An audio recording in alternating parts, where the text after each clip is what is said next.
when like he knows they're not playing the right way offensively. It's never defensively. It's never because of the 3-point attempts. It's never, ever if a team makes a run. He's calm. It's only when they don't play the game the right way that he gets a little angry. Well, it's some Joe show.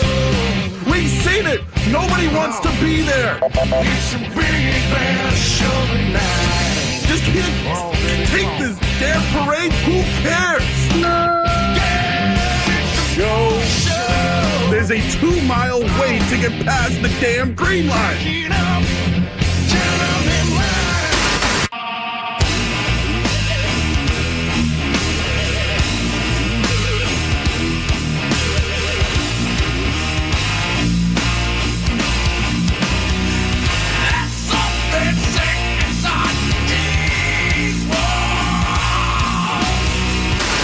Anyone who gets hit by a bear in the neighborhood, call Joe Murray. I happen to trust Joe Murray. First time I ever met Joe Murray was at a Hooters.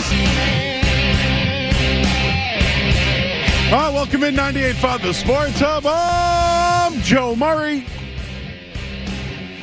Oh, we got one more to go, everybody. One more to go. NBA Finals Game 1 tomorrow night.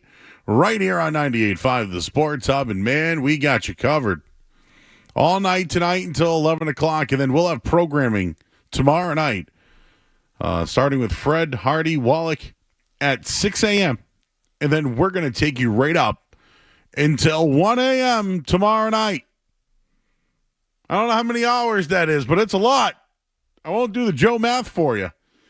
So we're here tonight until 11. Tomorrow, 6 to 1 a.m. It's going to be all Celtics the rest of the way, and we'll get into a few other topics tonight like we always do normally here on the night show. Again, the phone number 617-779-0985. You just heard LeBron James and J.J. Redick, and they were talking about Joe Missoula.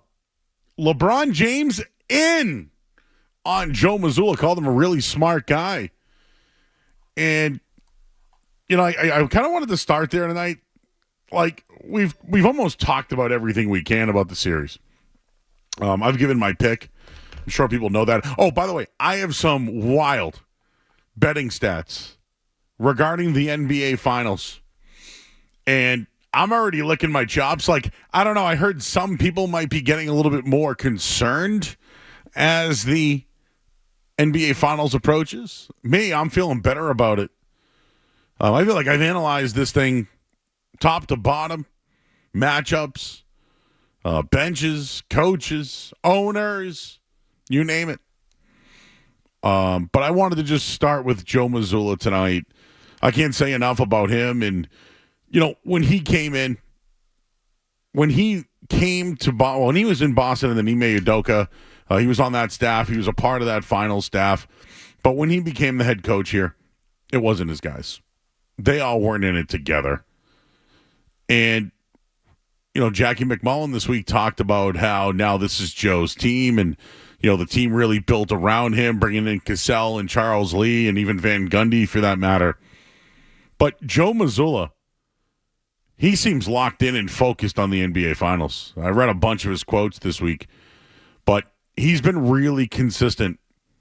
He even mentioned his time behind the bench in the finals a couple of years ago, said he really didn't have a role because it wasn't his scout. And we just did things differently then. He's openly saying that in 2022 they did things differently than they do now. So he didn't have much of a role in it, he said. He was more of just a natural observer. And one lesson has stayed with him as he prepares for another NBA Finals. The thing I remember the most is what goes into winning a regular season game is no different than what goes into winning a playoff game. Joe Missoula has the same mindset. Playoffs, NBA Finals, regular season, he has the same approach. Just because it's the finals doesn't mean you need to focus on anything other than executing the details that are important. That's the quote from Joe Missoula. I don't think the lights are going to be any different for him. He even mentioned that today. He made a joke about it. The lights are the same. He goes, there were plenty of, quote, unquote adjustments in the 2022 NBA Finals, blah, blah, blah, and that stuff. And at the end of the day, we didn't rebound the basketball. And we didn't make the shots down the stretch, and we lost some of the margins. So I was able to look at it from behind the bench and say, everyone is trying to make this out to be such an emotional thing and situation, but really when it comes down to the details, the team that plays the hardest, the team that executes, the team that makes more plays, the team that dominates the margins, that's the team that wins. It's the same no matter what, and we've got to fight to keep that mentality. So Joe Missoula's locked in. He's keeping things the same. He isn't changing anything. I brought up Porzingis potentially coming off the bench. Nope, that's out. See you later. They're going with what they know, what works, and they're going to build it from there. But all season long, Joe Missoula has emphasized the importance of playing with a mindset. You know, believing in winning games, and it doesn't change who you are. Any circumstance doesn't do that. Whether it's preseason, regular season, you name it, he's focused. Also, a couple of other things I wanted to just bring up here. When it comes to the margins and intangibles and effort and intensity, those are the things Joe Missoula said earlier this year that are important to him. Like, we watch the games, right? We bring up a few different things. He doesn't care. He only cares about what's important and what he emphasizes. So I wanted to just bring that up because he's focused. And a couple other things. We'll get into Jason Tatum coming up on the other side here, but Jaylen Brown said that he's watched the 2022 Finals several times. He says the right things. He says he's motivated. And they're all motivated. They have a lot of reasons to be motivated. But the one thing is, they're the favorites. They've been the best team in the league, right? People are talking about them in the media, good or bad, whatever it is.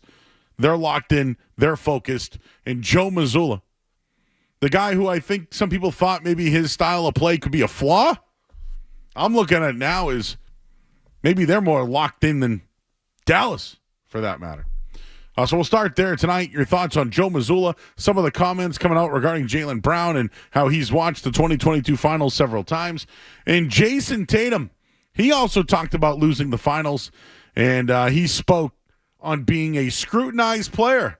We'll have all that for you guys coming up here on the other side. Full show tonight. Skaz is here. I'm here as well. We got our intern Christina here tonight as well until 11 o'clock. The phone number 617-779-0985. I'm Joe Murray here on 98.5 The Sports Hub. More Joe Murray coming up on The Sports Hub.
Sports Hub. Even though you'd already won an Olympic gold medal and you've won a bunch of, hundreds of games here, obviously, when you look back at 22, do you almost feel like you had to go through it to understand what's different about this stage and what it takes to win the ultimate thing in this league? I guess I hate that I had to go through it. I wish we would have won. But I'm a firm believer in everything happens for a reason. There's a lesson to be learned in every situation, and I do feel a lot different this time, this go around. 2 years later, I'm excited for the opportunity for us to get the job done. I'm talking about losing the 2022 finals. Not something I really go back to often. There's a few that I never go back on.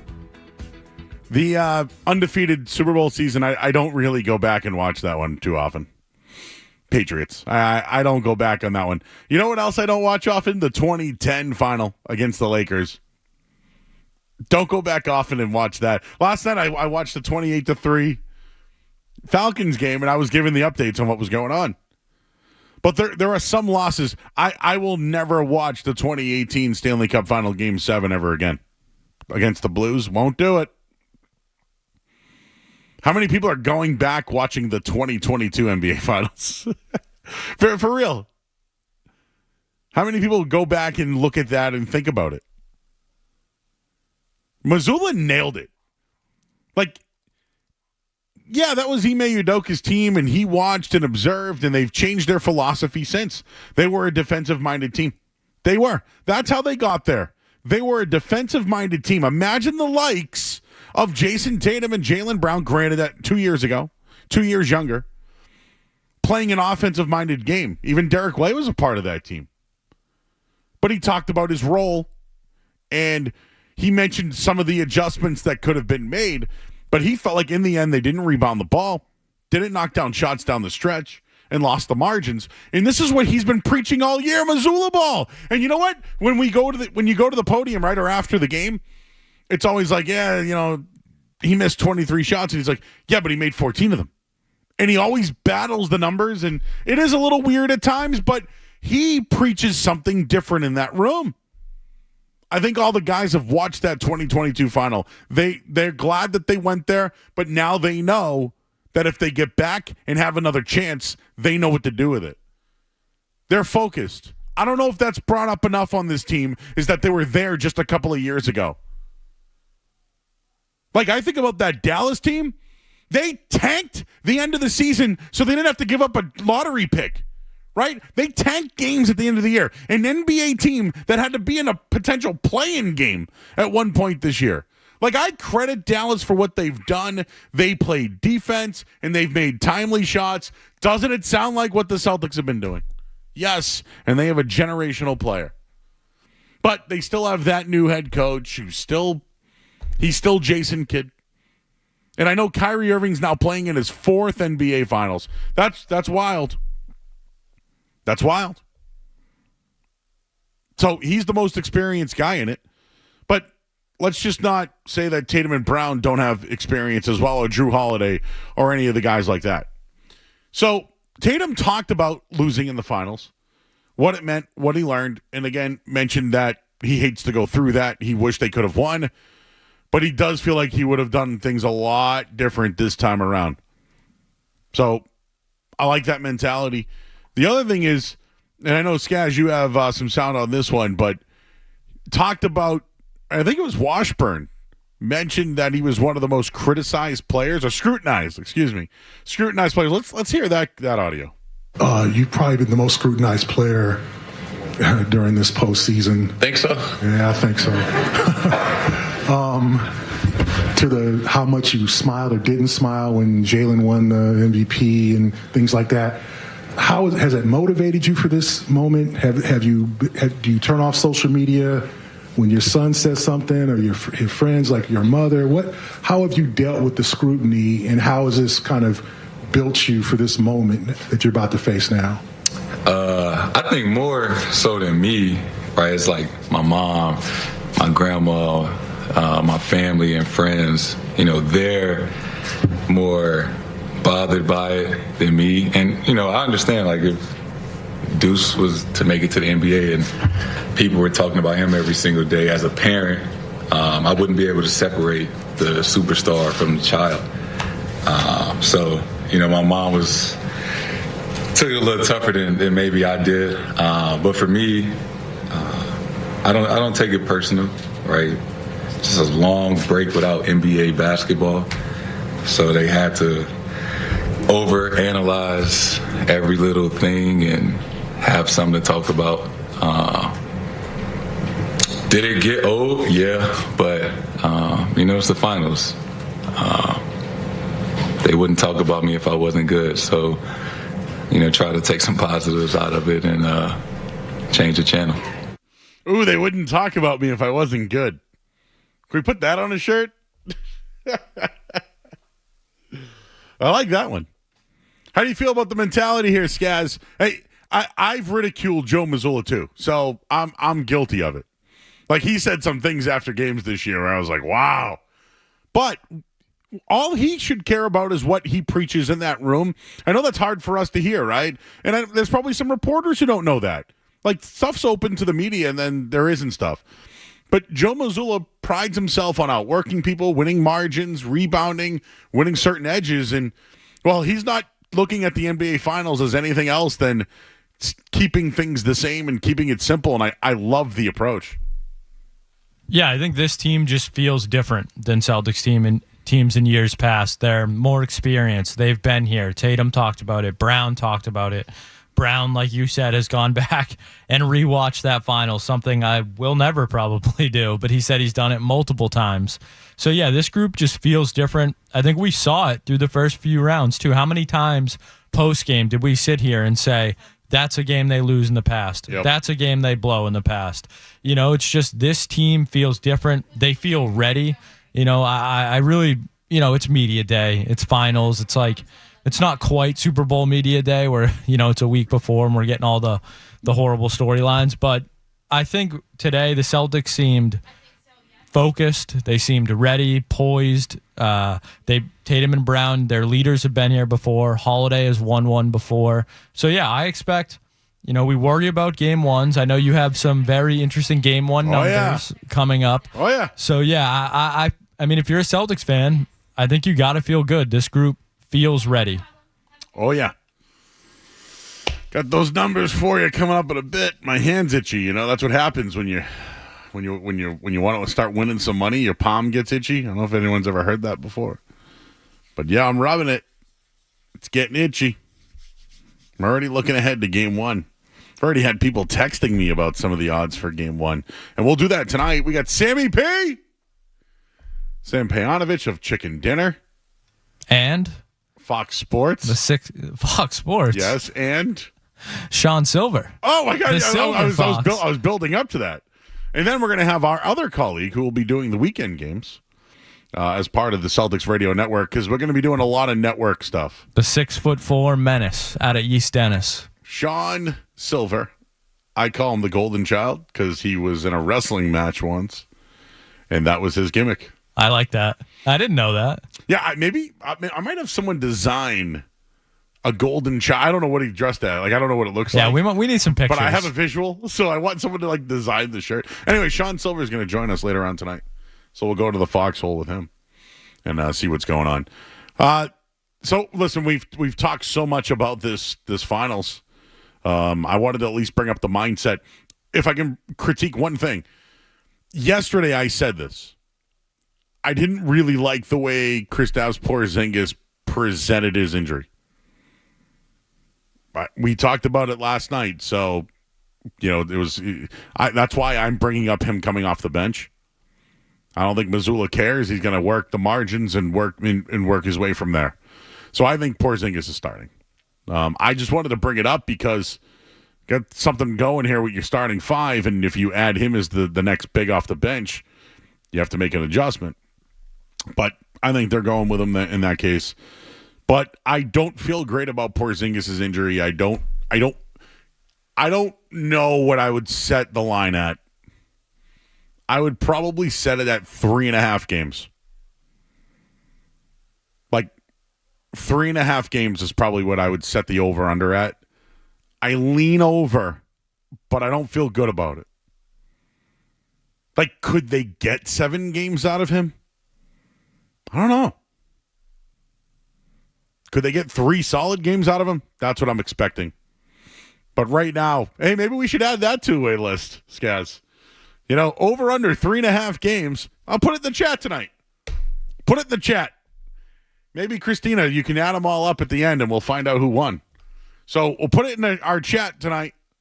Over under Kristaps Porzingis NBA Finals games 3.5. Does he play 4 or 3? Over or under? Your thoughts, 617-779-0985. Let's talk to Nick. He's in Warwick. What's up, Nick? What's up, Joe? I just wanted to call. I don't know if you saw the LeBron podcast with JJ Redick and his words about Missoula, calling him a bleeping genius. But I totally agree with you. Hey, Nick, when did you turn the show on? Too late, huh? Too late. Yeah. I'm going to rewind. Okay. But here's the deal. No, Nick. I'm busting your chops because I love the quote so much that we opened up with it tonight. Okay. No, Nick, we think alike. Yeah, I totally agree with you. And I think that we have 5 All-Stars and we just need a coach that's going to relate to the players. Clearly, Stevens didn't. It didn't go well with Kyrie. But I just think Missoula is the perfect guy for the job, and I don't understand why we're only favorites of minus 220. I feel like 5 All-Stars to 2 All-Stars, when those guys kind of are nutcases. Obviously, they have superstar potential, but we have easily 2 with superstar potential and 3 other qualified guys. So I totally agree with you. We're going to win using Missoula ball. Shout out Rhode Island with our Missoula boy. But he's the man, and I think you need that stone-cold killer mindset, a guy that can relate to players. So I think we're in good hands, and I think everyone should hammer the Celtics. Let's go, baby. Thanks, man. I'm not going to say he's the perfect guy until they win. Sorry. Again, I apologize, but I'm not sorry. I'm not calling him the man until they do it. But his philosophy can work in this league. I've always felt that way. I've always felt that this style of play could win a championship. And here I am. I'm 4 wins away, Skaz, from winning a take. I'm 4 wins away from winning a take. Jeremy's in Waltham. Hey, Jeremy. Yeah, hey, Joe. I was just wondering if you thought that, given the prices of the tickets, are you going to get more of a corporate crowd, a bunch of lawyers and doctors who aren't really going to bring the hostility toward the Mavericks? I'm just curious what your thoughts are on that. So my honest thoughts on it, I used to work for a financial radio station. Shout out to Mr. Armstrong. But these guys that were professional, I'm talking guys who had someone handle their money, like let their accountants handle that kind of stuff. Huge Celtics fans. They are the ones who buy the tickets. They're the ones who give it to the fans. They're the ones that have the season tickets and the suites and all that stuff. So I will say this. People who have disposable income and have that type of money to spend, they're huge fans. So I'll say this. I mean, I was a season ticket holder for years. The things changed for the Patriots. I got spoiled over time. I want the nice, luxury suite and the food and the warmth and the sliding door. I love all that. You liked it up there, Skaz, right? When you went to the Messi game, it's all beautiful. Wouldn't you go to every game if it was like that, So, yeah, you wouldn't be able to drag me out of that place. That's what I'm trying to say. That's the Patriots crowd, because after winning, that's what happened. The Celtics fan is completely different. And I just mean this. When I worked with a lot of business professionals, they love the Celtics. They spend the money on it. They go to their games. It's like what they do. They bring their colleague or their work buddy or their kids, whatever. I'm not worried about the wine and cheese crowd being loud at the Garden. But I do have some stats for you coming up in a little bit regarding Luka Doncic home road, Kyrie Irving home road, and the Celtics in game 1s. Should be interesting. One more call. Luke's in Taunton. Hey, Luke. Yo, the Kirk Porzingis thing, I'm taking the over on 3.5. I'm taking it at 4 games because the Celtics win this series in a clean sweep. Oh, you're going Home 4 and road. games and a Home and sweep. road for the Mavericks? What about home and road for the Celtics? The Celtics are undefeated on the road, too. Bro, I didn't even have to bring it up because you know the number. Yeah. Right? Why do I have to There bring you it up go, if yeah. you know it? Because other people don't listen, like the national media. That's stupid. They're not listening. They're not listening, bro. I've been saying everything I can to get on some. I'm surprised they didn't have me. Some guy yelling about the. It's got nothing to do with what they've said about the Celtics. It has to do with their ignorance and laziness and being uninformed. And I'm going to say one more thing before I go.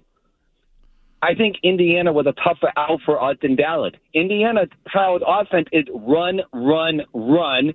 Very hard to set up your defense for that. Dallas did a half-court defense. You have time for your defense to set up on that.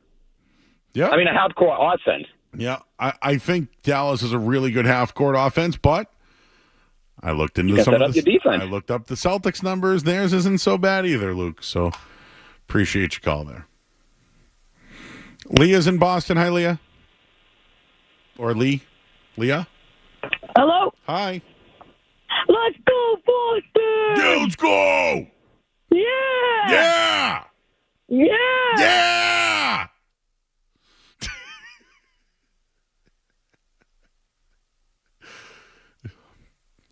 It's the night before the finals, everybody. Man, we got the green teamers are listening to the show tonight, huh? That's why I'm saying I'm a little nervous about Porzingis right now. But I feel good about Missoula. But is he the perfect guy? I don't know yet. Not ready to crown him. Because if you want to crown him, I'm not ready to crown him. Again, I'm confident, like Missoula is, but whew, now the guy named Luka Doncic on the other side. 617-779-0985. That's the phone number. What's up, YouTube fam? I see you guys in there. I'll read some of your stuff coming up in a bit. And I just one quick Patriots thing, because we're going to do a ton of Celtics all night. You know how we always talked about the old gap? The gap? Oh, I heard there's a gap between Jacoby Brissett and Drake May. We'll get into that coming up on the other side. I'm Joe Murray here on 98.5 The Sports Hub. Sports Hub headlines. The Red Sox played today 9-0 shutout. You believe that? 9 runs to 0. Rafael Devers, a double dong day. Great day for baseball. I got game 1 of the NBA Finals tomorrow night. No injuries to report. You believe that? Fully clean bill of health ahead of game 1. Patriots OTAs continued today. They also have signed their 2024 fourth-round draft pick, Layden Robinson. Headlines. They are brought to you by our good friends. They're great friends, let me tell you.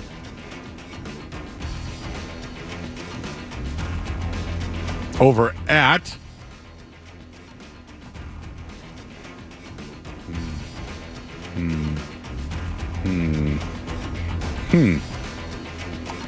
Joe, this headline is brought to you by our good friends over at The Long Drink. For a limited time, you can enter to win the ultimate golf getaway, courtesy of Long Drink at participating liquor stores and restaurants. He's James Scaramazino. I'm Joe Murray. Your next update in 30 minutes. Don't go anywhere. There's more Joe Murray. More Joe Murray.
realistically, it's up and down, up and down, up. Between Jacoby Brissett and Drake May right now, it's big.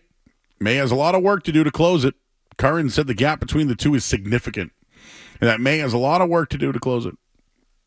I said that twice, didn't I? He's got nothing to sweat at the moment, Curran said of Brissett. The gap's significant, not because Drake May stinks, but because Jacoby Brissett is in this offense at this stage in just T-shirts and shorts, more fully looks the part.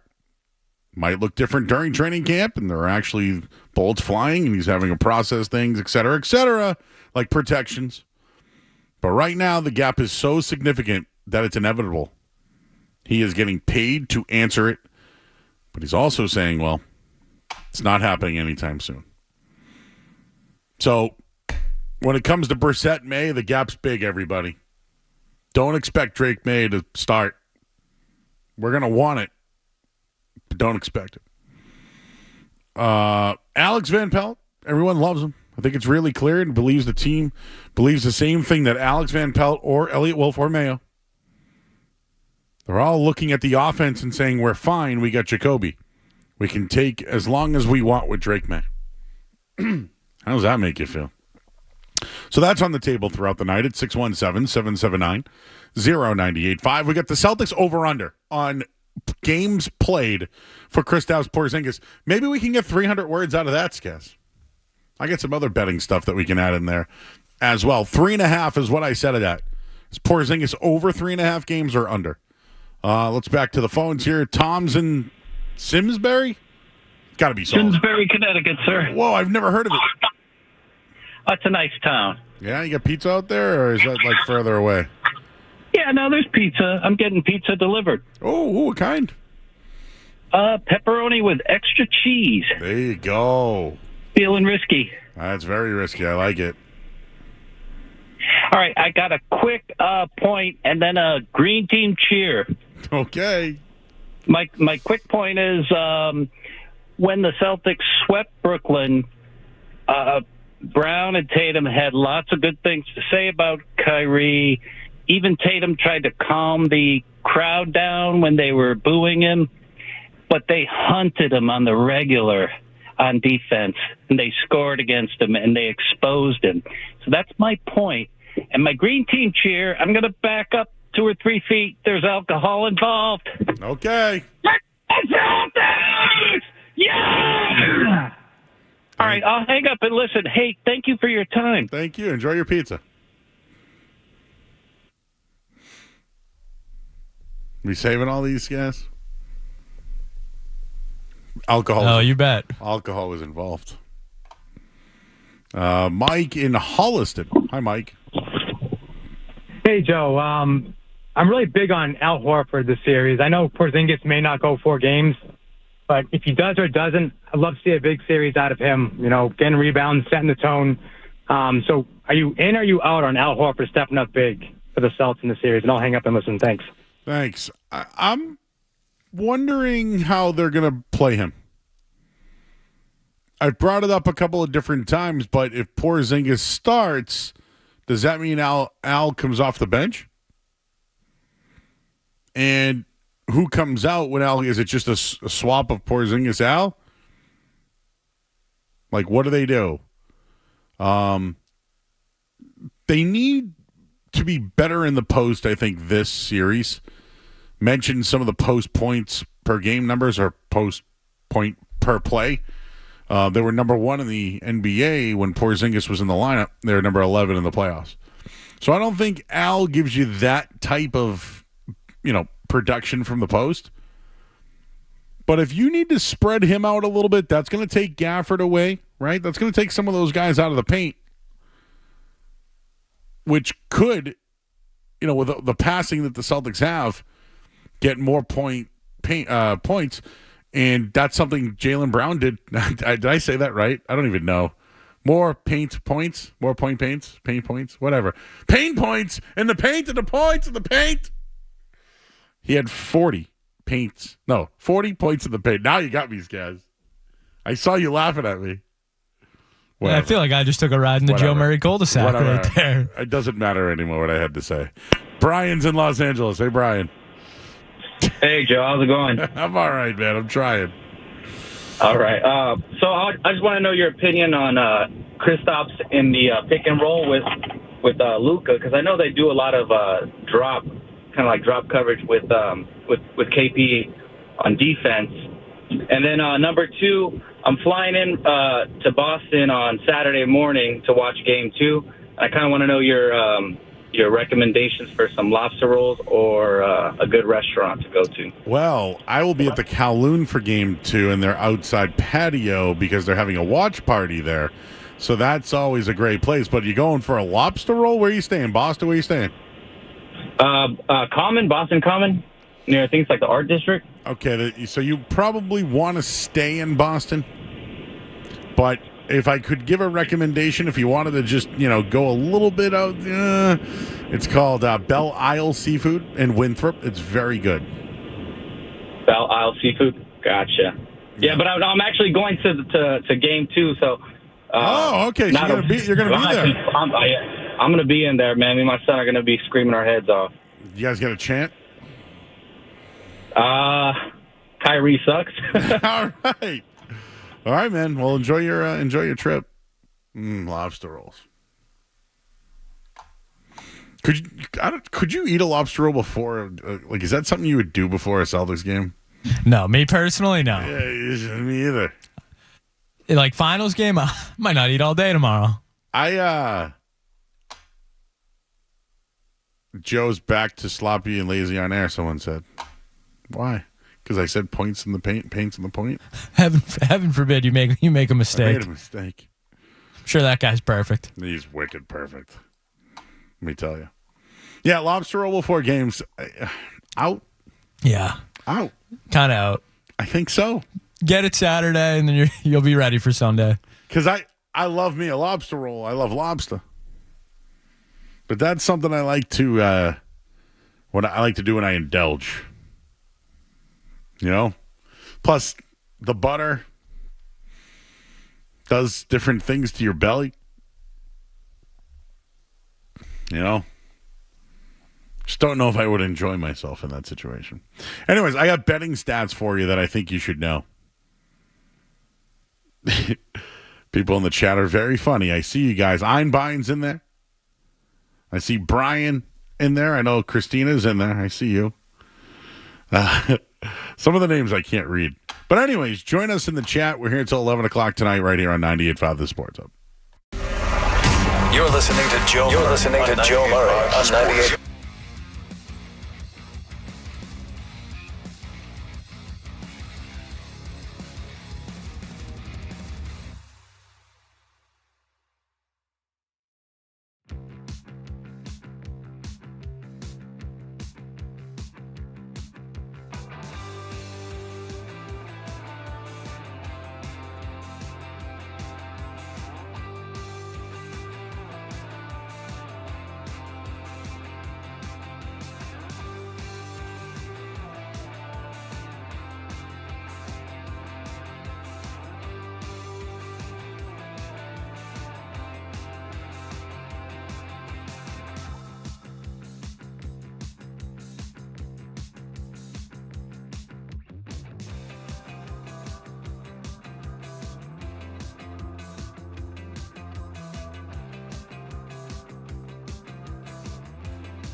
Back here at 98.5 The Sports Hub. I see you guys on hold. We'll get to you in a minute here. I got to tell you these betting numbers. First, I wanted to give you first quarter numbers. Celtics, when playing in the first quarter, so far, they have a 123 offensive rating. That's really good.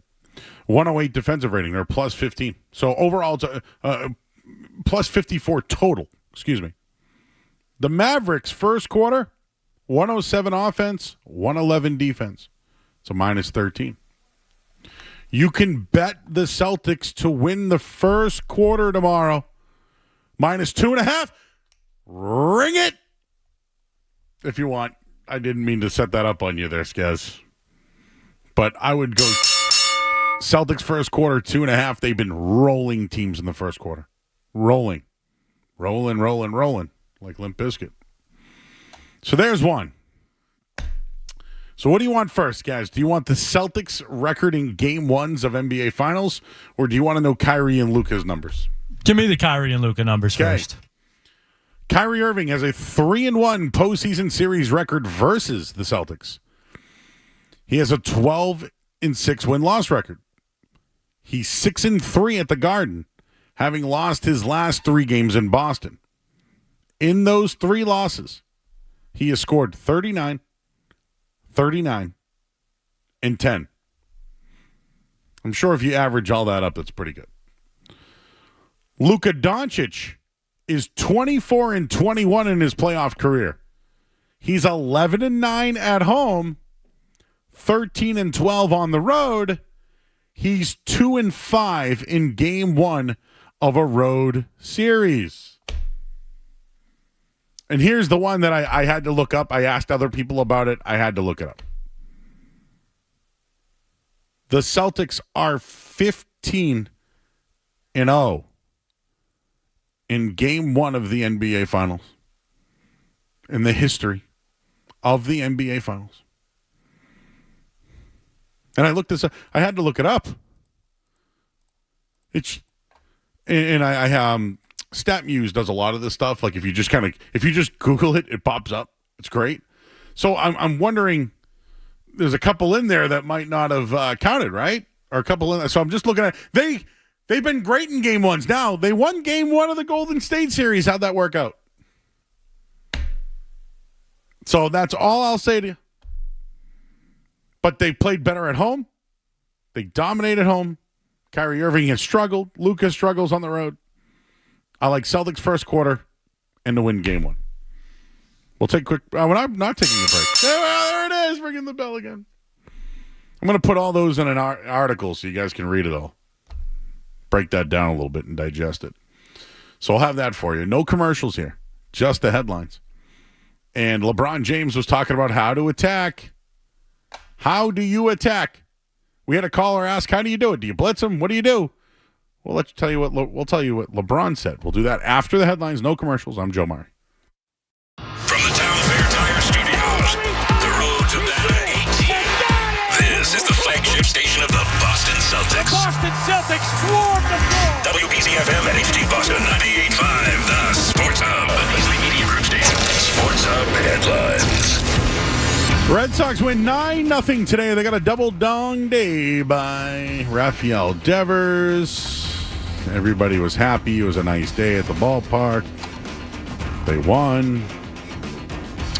And who do the Red Sox play next, everybody? Let's see. They go to Chicago. Tanner Houck will be on the mound.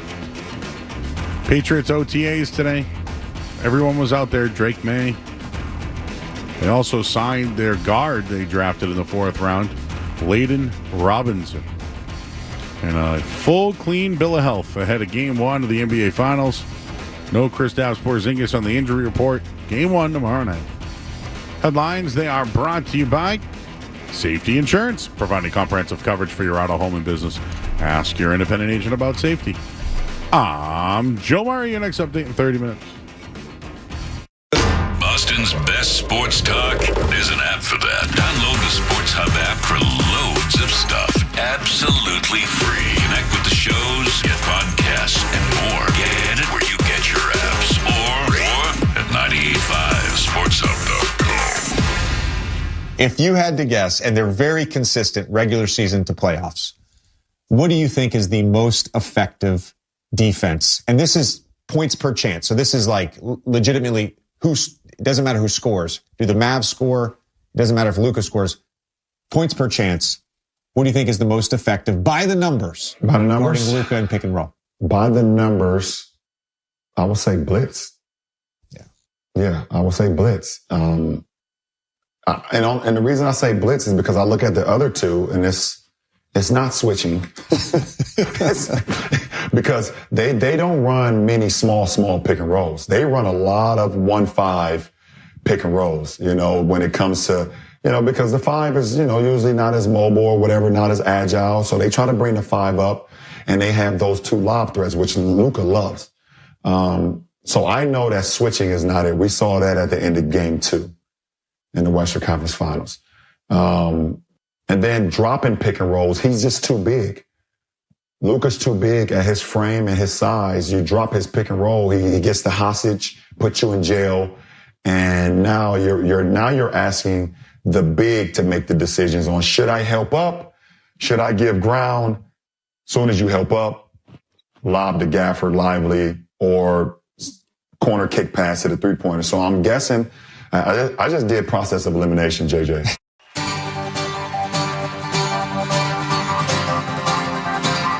All right, back here 98.5 The Sports Hub. I'm Joe Murray. I got to tell you, I think LeBron's really good. And I don't know if it's Redick and them together or whatnot, but I like hearing the best player in basketball talk about what he would do. And he even said this, what game was it? Was it New York? Yeah, they didn't foul. And he, even after the game, came out and said it, and he got credit for it, too, when Missoula did it. But what do you do with Luka Doncic on the pick and roll? And LeBron's answer was blitz. The blitz in basketball is a defensive tactic. It involves double teaming the ball handler during a screen. So I know it's hard to do this on the radio here, but screen's coming. If you're a defender, you don't go with the other player as you pick and roll. What you do is you force the ball handler to dribble the ball to midcourt or out of the ball handler's hands, and the blitz often, takes them for a bad pass or a travel or a turnover, you name it. But LeBron just kind of mentioned that if you do switch with Luka, he's so big that he can body you. Where if you attack him right away on the switch, now he has to be in dribble mode. LeBron says blitz. I think the Celtics have 5 guys with Horford on the floor that can do that. Question is, can Porzingis? Porzingis was one of the best at it in the NBA. But last year was number 1 in pick and roll defense. I think he was in the top 3 this year. But can Porzingis blitz Luka? Like, is that something they might go after early on? And I actually saw Andrew Callahan. I'll give him credit for this one, from the Boston Herald. He mentioned there's no solving Luka. He's destroyed every coverage, but here are some interesting numbers against pick and roll defense. And the numbers so far regular season, when a team drops, he scores. But when they blitz him, it's just under 1 point per pick and roll possession. It's even worse than that in the playoffs, and Redick gets into it a little bit. There you go. Well, you gotta let's hear more of that here. I will say blitz and place the onus on the 5-man in the short roll to make a play. I will say that you live with those chances. Okay, so you are correct. By the numbers. And actually, these numbers are remarkably consistent. Regular season playoffs versus drop coverage, points per chance, they get right around 1.10, so 110 points per 100.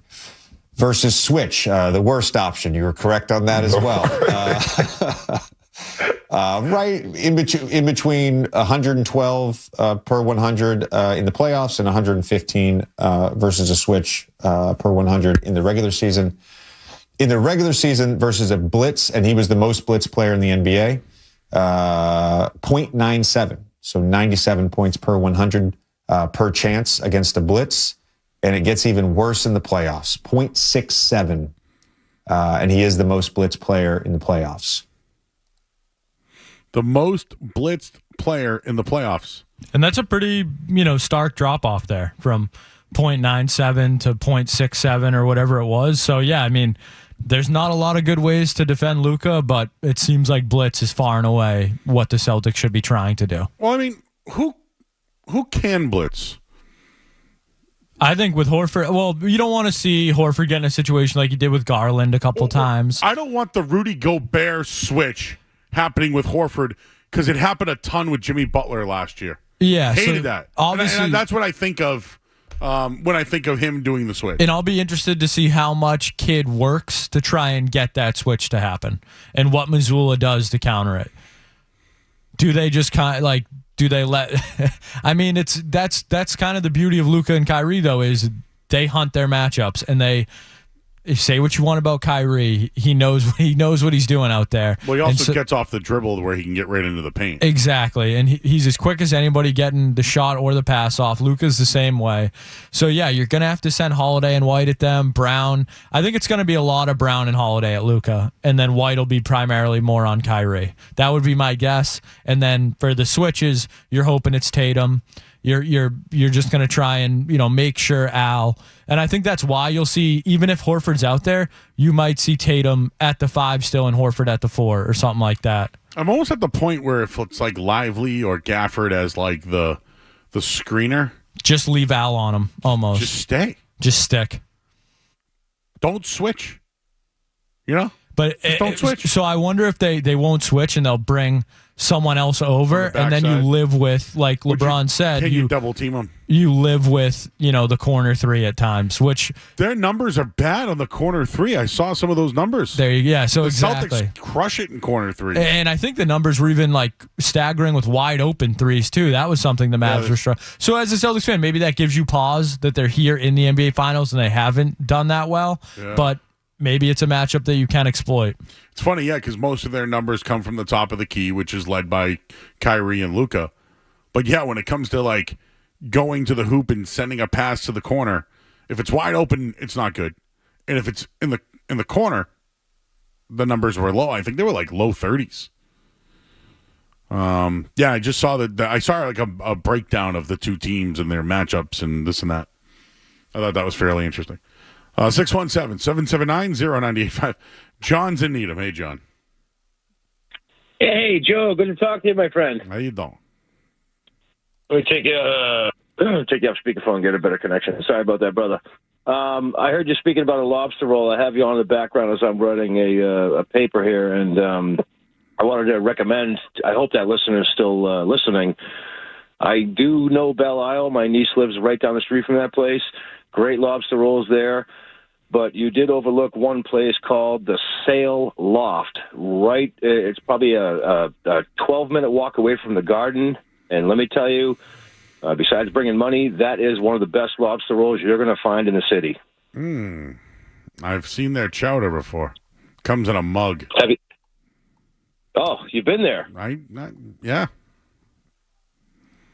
That place is phenomenal. They have hands down. They have great service, great, and you'd think I'd work for the place or actually own the place the way I talk about it. But tell that person, I hope he's still listening, Sail Loft is the way to go. You can walk back up to the Garden within 12 or 13 minutes and walk up, and there's no problem having 2 or 3 lobster rolls, a couple of whiskeys, and get into the game.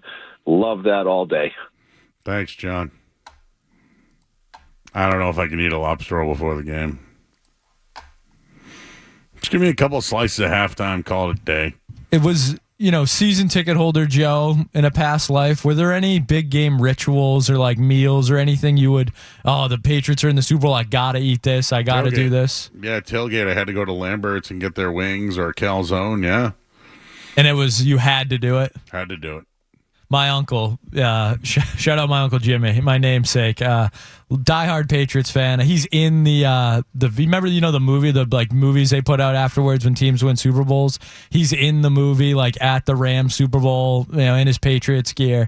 He would eat an ungodly amount of pepperoncinis before a Patriots game to like get him fired up.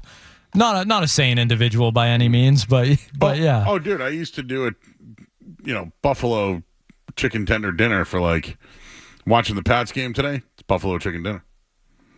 That's what it was. Well, you see, Connor McDavid hasn't changed his suit since the Oilers lost or whatever. He said he's wearing the same underwear. I wouldn't either. John Wetland never changed his hat when he played for the Yankees. All the Nomar stories, yeah. Some guy named Rich is in the chat. And Joe, I think that's a kind of a common name. Yeah, I know. He goes, bro, look at his size. Do you really think he doesn't know the spot? But I didn't look at it as I was fat. I looked at it as I was from Boston. You're an expert. If people want a food take. I know where to go, but, We're getting food takes on and off the air tonight. Oh, too. really? Well, from you, I'm saying. During the last break, I learned that you've been getting hit up for food all day. Yes. Yes, I got invited on a tour of the North Shore today. I couldn't go. And then people I know really, really took my advice. Almost rubbing it in, it seems like. They go, give me 3 places to go. I gave them 3 places to go. And they were like, dude, they're the best 3 places I ever went to. And I was just like, yeah, I told you guys. You didn't want to take my recommendation? Yeah. It's okay, man. I mean, it's okay. I know. I'm a big guy. I talk about food. You can make the jokes. It's okay. It's okay. We're going to talk to Sammy P. You know what the P stands for? Paid. Yes. Coming up next here on 98.5 The Sports Hub. More Joe Murray coming up on The Sports Hub.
Sports Hub. I'm Joe Murray.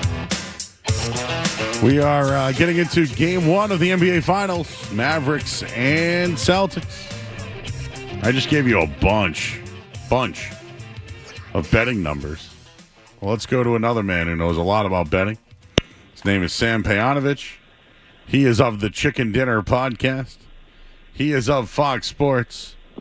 And he is of... I don't know anymore, Sammy. What are you of anymore? Well, hold on. Before I answer that, what does the P stand for?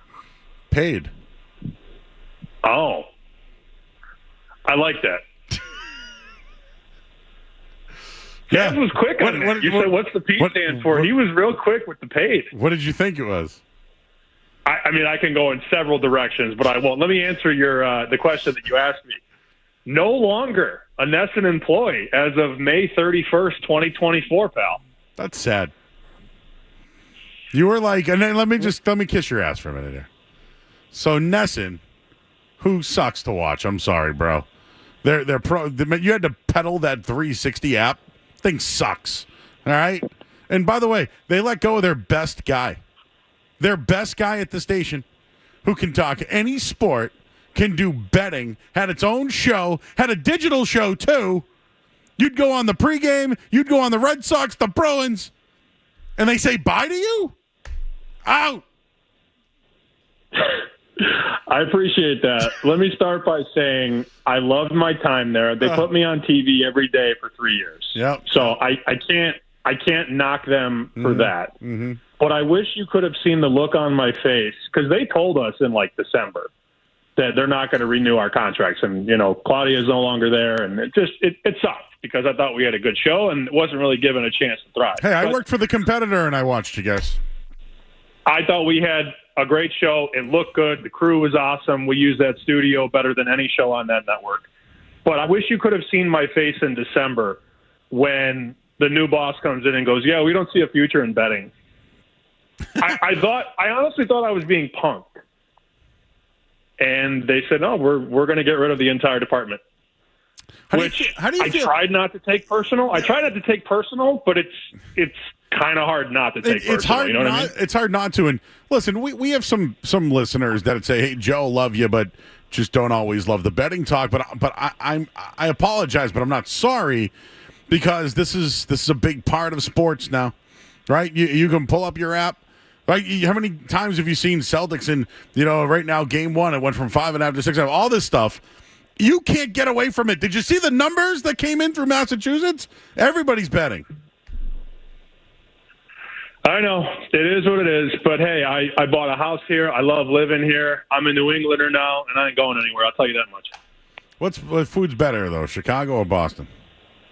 It depends. Are we talking pizza? We smoke you guys in pizza. Okay. Are we talking Italian food? Like, are we talking a lobster fettuccine or a crab linguine or a chicken parm? You guys, easy. But the pizza, aside from, I love Leone's. Santarpio's is good. Regina's is all right. I can't find a good thin slice that I like. And we've talked about this. I found a couple. Yeah, thin slice. Yeah, I like the thin, the cracker crust. You can eat it. It's a spongy, but it's a crunchy bite. You get the corners, the little corners on a Chicago thin cut. Leone's to me, pan style Sicilian half tray. I could put down a half tray like nobody's business. But the thin style pizza here it's just not great. I agree. It's a good take. So we know that there's good food out in Dallas, good barbecue. What do you think of this series? It came out, 210? I saw 225 today at some places. I've heard from Sharps. I've heard this from Sharps that the money is coming in on Dallas. I've seen some of the numbers that the money is coming in on Dallas. What are you hearing? What are you seeing when it comes to just the odds for the series price between the Celtics and Mavericks? We have to understand first, Joe, where prices were and where they are. It's very important to understand how things have changed over time. I was talking to a bookmaker at the Superbook in Vegas, Jeff Sherman, who's a tremendous basketball odds maker. And before the postseason, They do hypothetical prices on every possible matchup. Celtics against the Mavericks, Celtics against the Thunder, Celtics against the T-Wolves. The pre-playoff price on a Boston-Dallas final was Boston minus 400. Wow. Now, you have to make the adjustments because Dallas gets all the way through. You have to knock that number up. Yeah, Boston struggled against Indiana. So you have to come down a little bit. But the problem is all the narratives now and all the talking heads and even Bill Simmons, who's the biggest Celtics jockey on this planet, is like, I don't know that we can stop Luka and Kyrie. Stephen A. Smith is saying it. Zach Lowe is saying it. Brian Windhorst, Luka this, Luka that, Kyrie that. So that narrative also cheapens the price. So we are now at a point where you can lay Celtics minus 200 or Celtics minus 205 to win a series when the pre-playoff price was minus 400. Isn't that cheap on Boston? Better team, deeper team. You get the seventh game at home. Porzingis back. I'm being told he's like 80%. There's no coaching edge either. Last round, Carlisle ran circles around Missoula. Circles. Jason Kidd's not a great X's and O's guy. So all of this Maverick love and Luka and Kyrie and all that jazz just makes it cheaper to bet the Boston Celtics at minus 200. Minus 210 right now, I see at DraftKings Sportsbook, which I like it. I'm already on it. I have him in 5, Sammy. I'm already given my picks. I just gave a few numbers out just now. The Celtics game 1 of the NBA Finals are 15-0. That's their history. So again, that doesn't mean much. They won game 1 of the Warrior series and lost, but Luka struggled on the road compared to home. He's 2-5 in game 1 of a road series in his career. So that's one thing I'm going with. And the Celtics have been really good at home overall. So I think they've also, if I put up another bet today, just so you know, first quarter Celtics minus 2.5. Their offensive rating is 123. You know what Dallas's is in the first quarter? 107. So, and their defensive ratings are big too. Celtics 108, Mavs 111. The Celtics are plus 54 in the first quarter. The Mavs are a minus 13. The way I look at that, that's advantage to me. I'm taking the 2.5 first quarter. Sure. I mean, you could bet the Celtics a couple ways, and I've been doing shows, all week. How do you bet the series? And my least favorite question is how many games will it go? Like, I have freaking clue. I have no idea. Like, we just look at numbers and go, oh, I like that price, and we talk ourselves into Celtics in 6 or Celtics in 7. I don't know how long it's going to go, but I do believe the Boston Celtics at full strength have been the best team in the league all year long. And Dallas really hasn't had to guard a team that can go not only 4 out, but 5 out. With Porzingis in there and Drew Holiday and Derek White and the Twin Towers, Brown and Tatum, all 5 of those guys can stick it, which makes it so much tougher to guard collectively. And then if the threes are going in, as everybody knows that's listening right now, it opens up the cutting lanes and the drives and the dunks and getting to the free throw line. So assuming they don't have too many of those games where they shoot 12 of 40 from 3, they should win this series because they're just a better team all the way around. I like this bet. It's the Celtics to win the first game and then win the series. Now, our buddy Chris Thurston was on this before I was. Okay. If you don't want to lay 210 and win the series, which I understand, people don't want to lay 210, even though it's probably a good bet. Celtics win game 1, win the series. It's like minus 130, minus 140. Whoa. And so the best part about win game 1 and win the series is minus 130? Yeah, well, it's been bet up a little bit. It's minus 140 now. But the best part about that bet is if you make it now, say you bet 140 to win 100, and they win game 1, which they should as a 6-point chalk and a minus 250 money line favorite, that series price goes to what? Boston minus 400? And then if you really wanted to, you could bet $30 on the Mavericks at plus 350, and now you are free rolling the NBA Finals. A little hedge action. I like that. He's Sammy P. I also did this. Keep going. I bet. Well, I have this affinity for Scotty Scheffler top 10 bets. Oh yeah. He's been top 10 in almost every tournament this year that he's played in, Skazkin's including one where he got arrested. Scheffler top 10. Parlayed with the Celtics to win the finals is plus 110. So Scheffler to be in a top 10 finish and the Celtics to win is 110. Plus 110. Talk me out of that. I won't. What do you think? You can also bet both too, right? Skaz, you in on that? We talking dead heat rules? What are we talking? Depending on the book, you got to get the book that doesn't screw you over on the dead heat. But if he plays the way he should play, Skaz, he's not going to tie for 10th. He's going to be. He might win the whole thing. I mean, he is favored to win the Memorial. Yeah, he's approaching like Tiger Woods. He's like plus 350 or something to win a golf tournament. Yeah, I remember the year Tiger was actually minus 150 to win the Masters. It was 01 or 02 when he was just on top of the world. I don't think we'll ever see something like that because, again, understand the field wasn't as strong as it is now. I mean, Tiger wasn't facing 5'10" great golfers like Scheffler does in these major tournaments. But Scotty Scheffler, minus 250 to be top 10. He's minus 110 to be top 5. That's not the worst bet. You could wheel Scheffler top 5, Celtics win finals plus 180. Don't hate that either, but I'm not going to overthink it. There are so many people that overthink this stuff when it comes to the finals. Just give me the better team and let's cheapen the load. I don't want to lay 210. I got you. Celtics win finals, Scheffler top 10 plus money. There you go. While we're on it, I just did a Celtics to win the series, Florida Panthers to win the series. Plus 156. What do you think? I don't hate it. My only concern is that Connor McDavid is that guy. And that team is a lot better defensively. Remember that there were a couple years ago when they were trying to roll out Duncan Keith and his old ass at the end of his career. He was getting 20 minutes a night on the blue line, and that just wasn't it. They didn't have a good goalie. They have slowly addressed their defense and their goal. And they brought in Evander Kane. Zach Hyman is a 50-goal scorer. So they're a lot deeper than they were in years past. I'm with you. Florida's the best team in hockey, the most complete team. But if that guy goes nuclear, they could easily win. Easily. Okay. Hey, a random question. I brought this up before because for those who don't know, Sam Pejanovic on with us, Chicago guy. So when he gives you these picks, it's not a homer, it's not green teamer. He's just giving you his betting preview and his thoughts. But I got to ask you, I brought this up about the Bruins a bunch, but they've won one cup in 50 years. One cup. Obviously, they lost the Stanley Cup Finals to Chicago.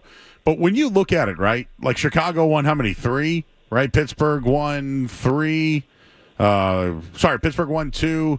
Lightning won 3. Colorado won 2. I'm just thinking, there were so many teams that won multiple championships. Do you think it was disappointing that they only won 1? And do you give them credit for winning the 1, considering that 18 of the 25 have won multiple championships in the last 25 years?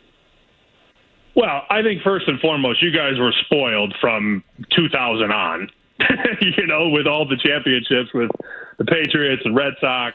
19 and 23 years. This is of 23 years, the last 23 years, this is the 19th year that a team is in the final. Yeah, the Celtics got one with Garnett and Pierce and KG. Garnett, Pierce, and Allen, excuse me. And look, it's nice to win a cup, but yeah, they should have won more. I don't think it's fair to say they should have won 7 or something ridiculous like that. But that was my concern, man. And I did work at Nesson, and everybody was very pro Bruins, and I got it. But my concern, and you and I talked about this, I want to say in March or April. My concern was that the Bruins were the Buffalo Bills, very good in the regular season, but just not good enough to win in the playoffs. And a lot of that came down to their offense just was too spotty. And they didn't have enough guys that put the puck in the net. And the Boston Bruins, whether people want to admit it or not, they get easier to guard over the course of a series. Easier to stop, easier to slow, because they just didn't have those second and third options. And I don't know what the answer is. They paid some guys some big money. I mean, to give Hampus Lindholm that contract, to give David Pastrnak that contract, which he deserves. Let's get it straight. He does deserve that contract. But when you swipe the credit card on 3 or 4 guys in hockey now, you need to have those guys that are making, bottom bargain deals. They got to play well. You got to have your Andrew Shaws in Chicago or your Nicholas Chalmersons in Chicago playing really good defense. And the Bruins are good. I would argue they were regular season great the last 2 years. But it don't mean a thing if you don't win. Yeah. Now that you're not at Nesson anymore, do you have any insight on who the next Bruins announcer will be?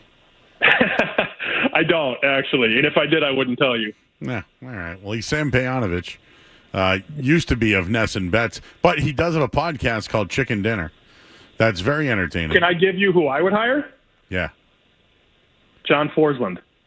Tell me about John Forsland. He's the voice of the Seattle Kraken right now. Used to be in Carolina. He's a mass guy. I think he's from Springfield.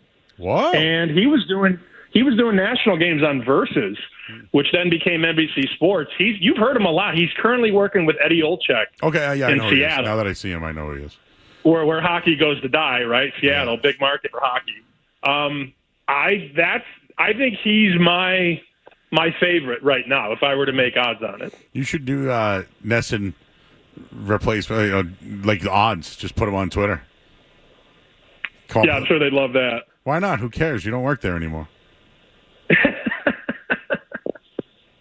Let me work on it. I'll get back to you. I'll have my people get in touch. All right, real quick. Get back to the Celtics and Mavs, though.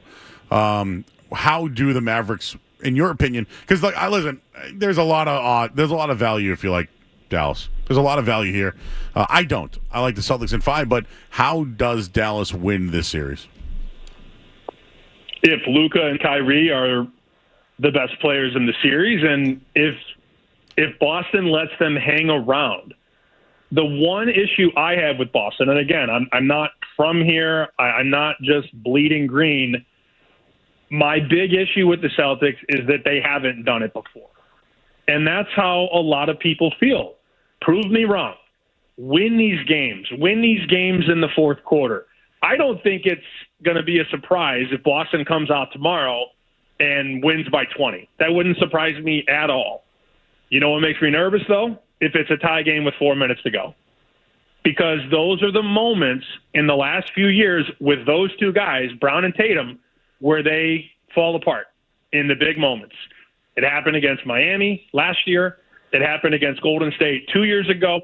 Until those guys rise to the challenge, I'm a little nervous. So if Boston lets Dallas hang around, that's the answer. If they let Dallas hang around in these games, that's how they'll lose. But if they play the way they're supposed to play and the way that they played all year long, when healthy, they're winning this series. All right. You got a big watch party tomorrow with Lifshats and gang? Yeah, Lifshats is going to have the towel out. I love when he brings the towel out in the summer. You know what I'm talking about, right? Party Shats is what we call him. Yeah, he's got the towel. He's soaked. He's like wiping his forehead. I love summer Lifshats. I thought about getting Dan a wipe, like something he could keep like in his pocket, you know? So when like a nice custom like cloth. What do you think? He needs one of those spray fans, the water bottle with the fan at the end. Yeah. The propeller fan, he needs one of those. So yeah, they're going to the game though, I think, and I'm not paying $1,000 to watch a basketball game. So I think we're going to Hurricanes at 7 or so, and then I'm going to bounce down the street and just drink shots and watch the game. So if anybody's around, shoot your boy a note. By the way, I know you got the Fox coming on, Sean Sylver. Yeah. Have you heard his Marv Albert impersonation? Have you ever heard his? Well, no, but have you ever heard his Macho Man impersonation? I've heard the Macho Man. I've heard, who else does he do? There's another one he's really good at. It's slipping my mind right now. Oh, maybe we'll have him just dance. Harry Carey. He's got a good Harry Carey too. Okay. Yeah, I remember him and Troop used to always. Jerry Trupiano, who was a part of a great broadcaster. I believe he was with the Sean did Marv Albert on my college radio intro. No joke. Wow. Yeah. You know he's on very good Marv Albert. He's on a rap album too, doing the Macho Man. Tatum for 3, yes! Only he's way better. Way better. Who is the team that you played the most in NBA Jam, the duo? Pippen and Horace Grant, Bulls. Yeah, because you couldn't have Michael Jordan. Yeah, Jordan wasn't in the game. Remember NBA Live 97? There was a guy on the Bulls who was a 99 overall, and his name was rostered player. Yep. And it's like, I wonder who that guy is. I was Shaq and Penny all the time. Oh, that's a good combo, too. Patrick Ewing and John Starks wasn't bad. Malone, Stockton, Kemp. How about Van Exel and Vlade? Okay, Sean Kemp and Gary Payton. Ooh, that's a good one too. That's a very underrated squad. Yeah, and the Celtics had Reggie Lewis and Kevin McHale, and then they went Dominique Wilkins and D. Brown. Dominique was a Celtic in NBA Jam? Yeah. Arcade version, I believe. When I think Neek, I just think Atlanta. I'm sorry. Yeah, I know. What about sleeper Phoenix, Barkley and Dan Marley? Oh, Thunder. It was so sometimes you could pick three, but it was KJ and Barkley, and then Marley was your third guy. We could do this all night, buddy. I loved it. Maybe that'd be like a fun tournament, huh? You could if you were like the LA Clippers, you had like Fat Lever and like Michael Olowokandi. Yeah, Popeye Jones is on Dallas. Who would have been on Dallas actually? Ron Harper probably, and oh my God, Popeye Jones. Popeye Jones. Yeah, that probably would have been it. They sucked back in the day, huh? They were really bad. I would take Luka and Kyrie over Popeye Jones and whoever at this point. That's true. All righty, Sammy. Here's the question. Yeah. I know you got to go. Are you going Tatum and Brown or Tatum and Porzingis? Tatum Brown. All day. Okay. Oh, speaking of that, I set an over-under for games in the finals for Kristaps Porzingis. I set the over-under at 3.5. Over or under games? Over. Okay. All right, you heard it there. Sam Pejanovich of Chicken Dinner, Fox, and Somewhere Soon, right? Yeah, I'll let you know when I can. Get those Celtics and Scheffler top 10 parlays in, please. Get them in because that tournament goes off tomorrow, and at plus 110, Scotty will be top 10, and I believe the Celtics will get it done. Okay, and there's no over-under on him being arrested. Not that I could find. Yeah, I don't think that's going to happen again. Can you believe that? Did you see that? Like, did you see the outro of everything that happened? It's a big to-do over nothing. Bad look for what he called Louisville. Mm-hmm. That's true. All right, Sammy. Thank you, sir. We'll be in touch soon. And have fun with Live Shots. Love you. Love your show, man. Thanks for having me. All right. He's Sammy P. Check him out on Twitter. Follow him. SP Shoot. And he's giving out bets all night long. We got to take a break. I'm Joe Murray here on 98.5 The Sports Hub. Sports Hub headline.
Coming up in just a little bit, and I got a good musings for you tonight. I see some people on the phone lines. I'll get to you in just a minute. But we have been trying to do this all night long. We're giving something away, everybody. Caller number 10 to the contest line right now at 617-931-0985. We'll score a 1-year Planet Fitness Black Card membership. The Black Card gets you access to all the perks like freedom to bring in a friend every visit, hydro massage loungers, red light therapy booths, mediation pods, and more for only $24.99 a month. Sign up now at planetfitness.com. So caller number 10 right now to our contest line. We'll score a 1-year Planet Fitness Black Card membership. We'll get in or out, as we mentioned, coming up in just a little bit. You can join us on the phone lines at 617-779-0985. And we have 82 people watching right now on YouTube. And you can chat in. I see Einbein, Jay Buck, Brian, Prince Humperdinck is in there. We got Mako in there. I don't know you, but hello. Welcome to the chat. Chuck is in there. Colin's in there. Skaz, I see them all. Call me Mabel. Or maybe. I can't tell if that's Mabel or maybe. Anyways, go to YouTube. Search the Sports Hub. Join the chat. Easy as that. Let's start with Bob in Vermont. Bob! Hey, how's it going, Joe? How you doing? I was looking at, they were showing a stat tonight of the playoffs, and they were saying that Luka and Kyrie are averaging 52 points a game between them. Tatum and Brown are averaging 51. If that happens in this series, the Celtics should win this in an absolute romp. I agree. What do you want, a wind tunnel? You got the fan going out there? Yeah, I have a fan going on. I do. It's very, very warm in my room, so I've got a fan going on. How hot does it get in Vermont? It gets muggy, humid. Yep. It's sticky, it gets almost 85 today. Is there a lot of syrup on the trees? Sap? Yeah, a lot of syrup. We've had plenty of that, yes. All right, Bob. Appreciate you, my man. Cool off. You know the fan's good when it's really loud, Dan is in Walpole. Hey, Dan. Hi, Joe. Hey. Can you hear me okay? Fantastic, actually. Got a great phone. Yeah. Well, no, it's because I don't have a fan going and I'm not on speaker or anything else. Sound outstanding. All right. Just really quick. I'm sure Sam is a really good odds maker and, it's great. He said something that just rubs me the wrong way every time I hear it. And I'm going to tell you You got triggered, huh?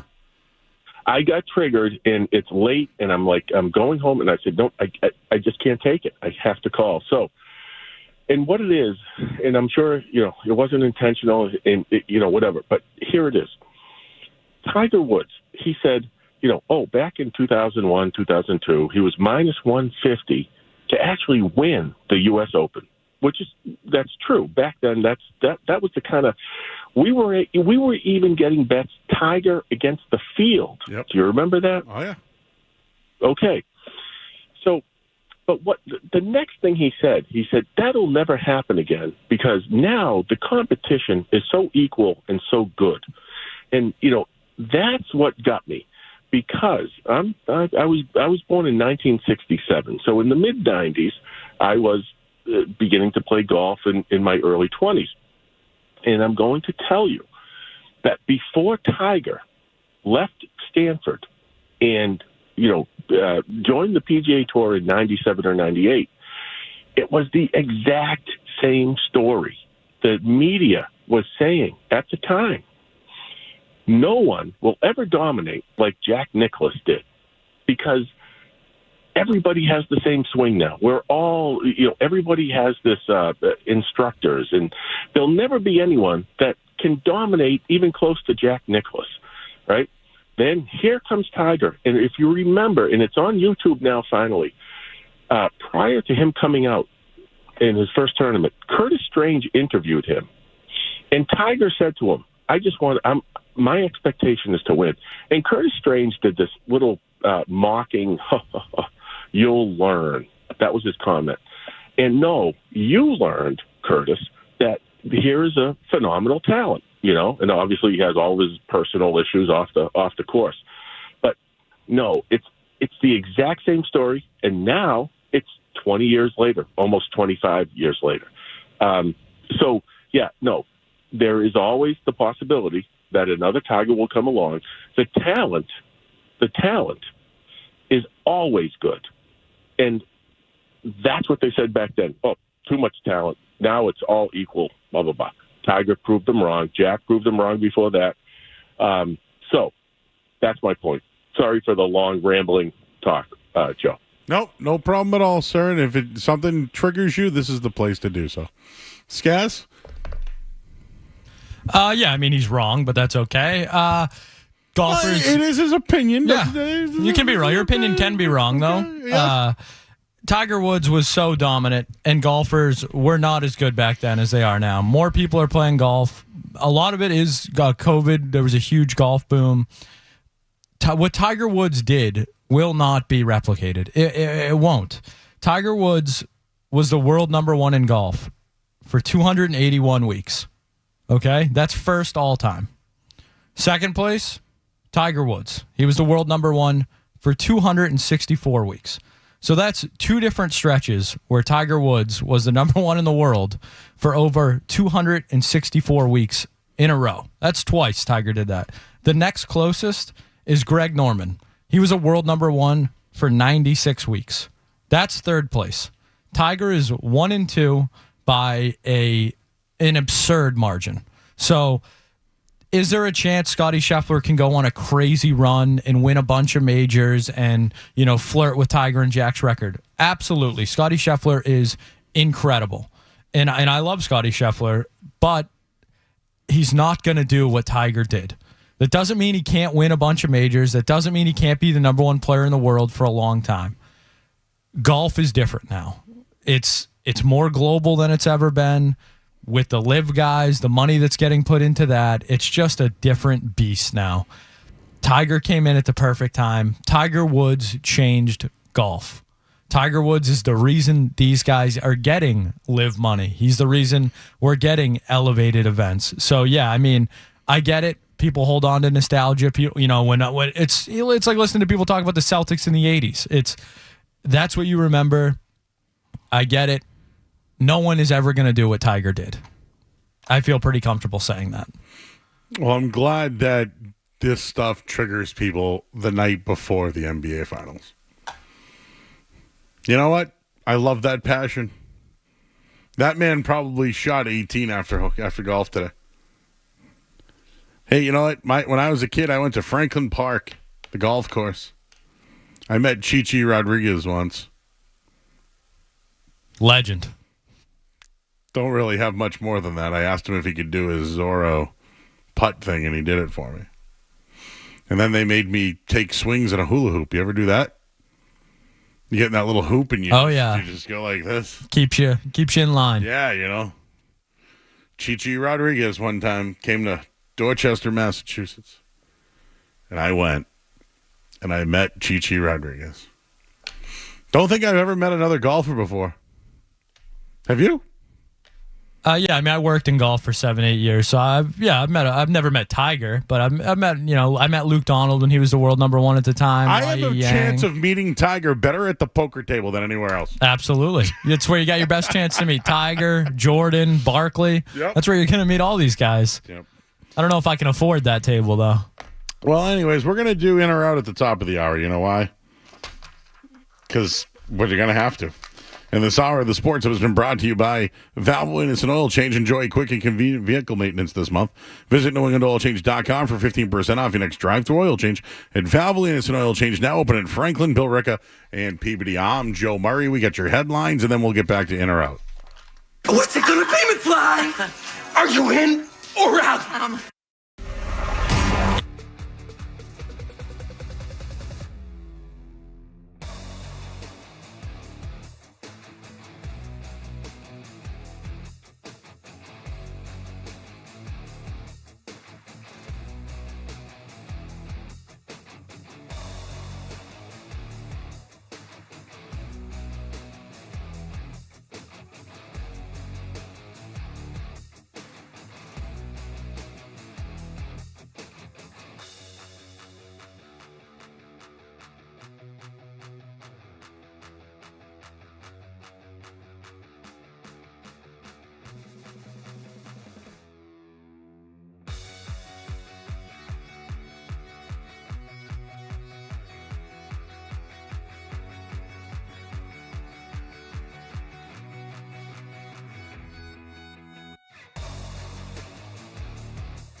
All right, Red Sox won today 9-0. They got 2 home runs from Rafael Devers. We call that a double dong day.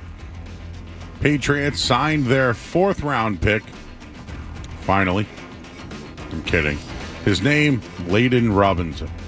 And a clean bill of health for the Celtics ahead of Game 1 of the NBA Finals tomorrow night versus Dallas. Headlines are brought to you by Safety Insurance, providing comprehensive coverage for your auto, home, and business. Ask your independent agent about safety. I'm Joe Murray, in or out? What's it going to be, McFly?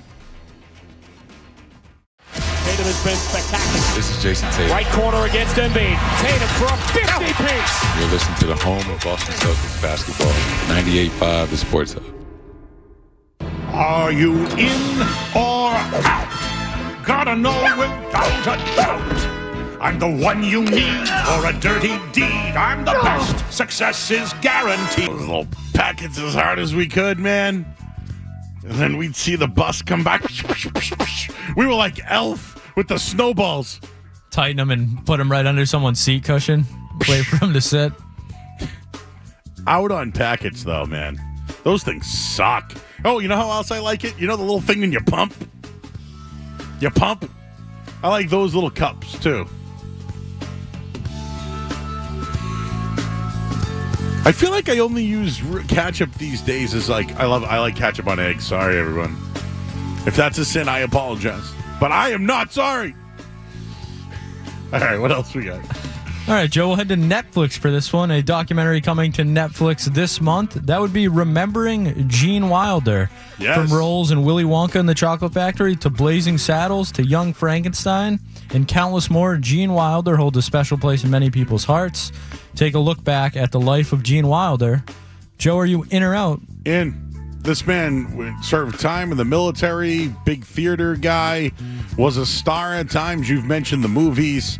Him and Richard Pryor in Stir Crazy was awesome. I think he did a lot of drugs. He had good, crazy relationships. He retired, then came back, and then and his political views. I'm out on that. But anyways, besides that, he died in Stamford, Connecticut. Did you know that? I did not know that. And I love all the memes that he's in. Oh, tons of memes. So what are you going to tell me that I already know? That's what happens with the food, right? Hey, Joe, you know about this? Yeah. Yep. In. I like Gene Wilder. Yeah, I feel like he's pretty universally liked as an actor, for sure. A very good Conan interview, too, if you ever want to learn a little bit about him. Definitely an interesting character. All right, Joe, we'll stay with documentaries for this one. Former MLB pitcher Greg Maddux is getting his own documentary. Joe, are you in or out on the Greg Maddux documentary? I love them. One of my favorite players. Went to the Cubs, went to the Braves, and then literally they had the best farm system. Steve Avery, John Smoltz, Tom Glavine. You then throw Greg Maddux into it, you could have put whoever you wanted as the 5th starter. He was smart. He didn't need fastballs. He could just work around you, pinpoint. The guy was a complete artist. But is he? Is the documentary about baseball or about him? Because I don't know how interesting he is. But you know what? I'm in. You know why? Because I feel like I don't know enough about him. But wasn't Hall of Famer, put him on the board. One of the best pitchers of my lifetime. But to your point, I don't know anything about him. I know nothing. So yeah, maybe I am in. At first I was out, but yeah. If it's, we actually get some stuff, yeah. But if it's just baseball and whatever. All right, Joe. As we all know and are patiently waiting, Game 1 of the NBA Finals is tomorrow night. And the Celtics released a hype video narrated. Oh yeah, Kelly Olynyk was with them. Yep, he tried to talk to Kevin Durant about coming to Boston. That didn't work out. Maybe in the long run, a good thing? Failed trades that, maybe... Oh, the A-Rod trade would be one. Trading Jalen for Bradley Beal. How would that look right now? Ray Allen for O.J. Mayo. Not even in the league. Another bad gambler. We should have put him on the list. Man, he sucked. Bad gamblers galore. I'm in. But who else do you want having? Donnie Wahlberg? Bill Simmons? Ben Affleck? Who else? Lenny Clark? Yeah, give me Brady. No, Lenny, you're in. You're my guy, Lenny. You can do it, Lenny. But who else? Yeah, Brady's got to be number Damon? one. Matt, there you go. I'd take him over Donnie. No Who's offense, got a Donnie. real thick Boston accent? Like hardcore. It's one that comes to mind. Yeah. I miss him, but yeah. Yes, I do too. I miss him. My first radio producer ever. One of the best. Sad. No, really, what actor has... Wow. There it is. What Joe, you should do it. What actor? No, because it would sound like I was faking it. There's no way I could read a script and do it like that. Yeah. No, your biggest Boston accent comes out naturally throughout the show. Exactly. No, like who has like a really hard...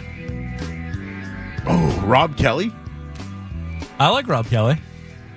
I don't know if the Celtics might not be as PR friendly as the Celtics would like, I actually don't know about that one, actually, now that I think about it. I do like you, Rob. I met you at Dom's, remember? All right, what else? All right, Joe, we mentioned a young Frankenstein earlier with Gene Wilder. There is a new The Bride movie coming out by Maggie Gyllenhaal where Christian Bale will play Frankenstein's monster. Joe, are you in or out on Christian Bale playing Frankenstein's monster? In. What does he not do well? Give me one. No, Besides, treat his staff well. Yeah, he's a tremendous actor. There's probably more to Christian Bale that I'm not probably bringing up, right? I honestly know nothing about him. The Dark Knight. He was in, what is it? American Psycho. Oh, yeah, with the business cards. I liked him in that Ford vs. Ferrari. He was pretty good, right? I liked him in that Mickey Ward movie. There's some accents for you.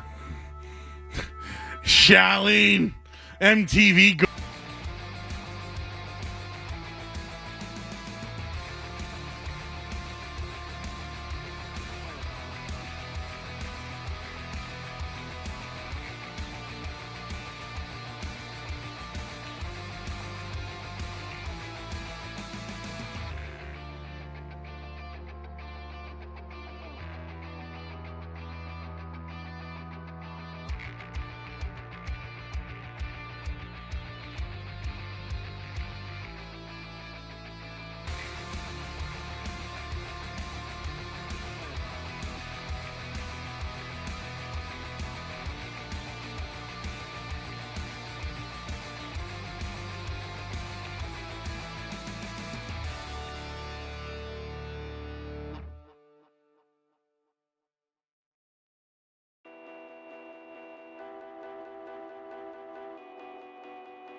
here, 98.5 The Sports Hub.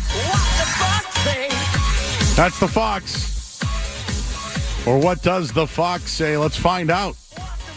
We'll go to the Volkswagen Dealers Expert Hotline. He is Sean Sylver. He is part of our coverage here on 98.5 The Sports Hub on the Celtics Radio Network for the NBA Finals. And he joins us here on the Joe Murray Show. I'm still not used to saying that. But Sean Sylver, ooh, yeah, it's NBA Finals Week 1, Game 1, my man. Oh, yeah, it's going to be popping off at TD Garden. Yeah, get the party started. Yeah. Yes.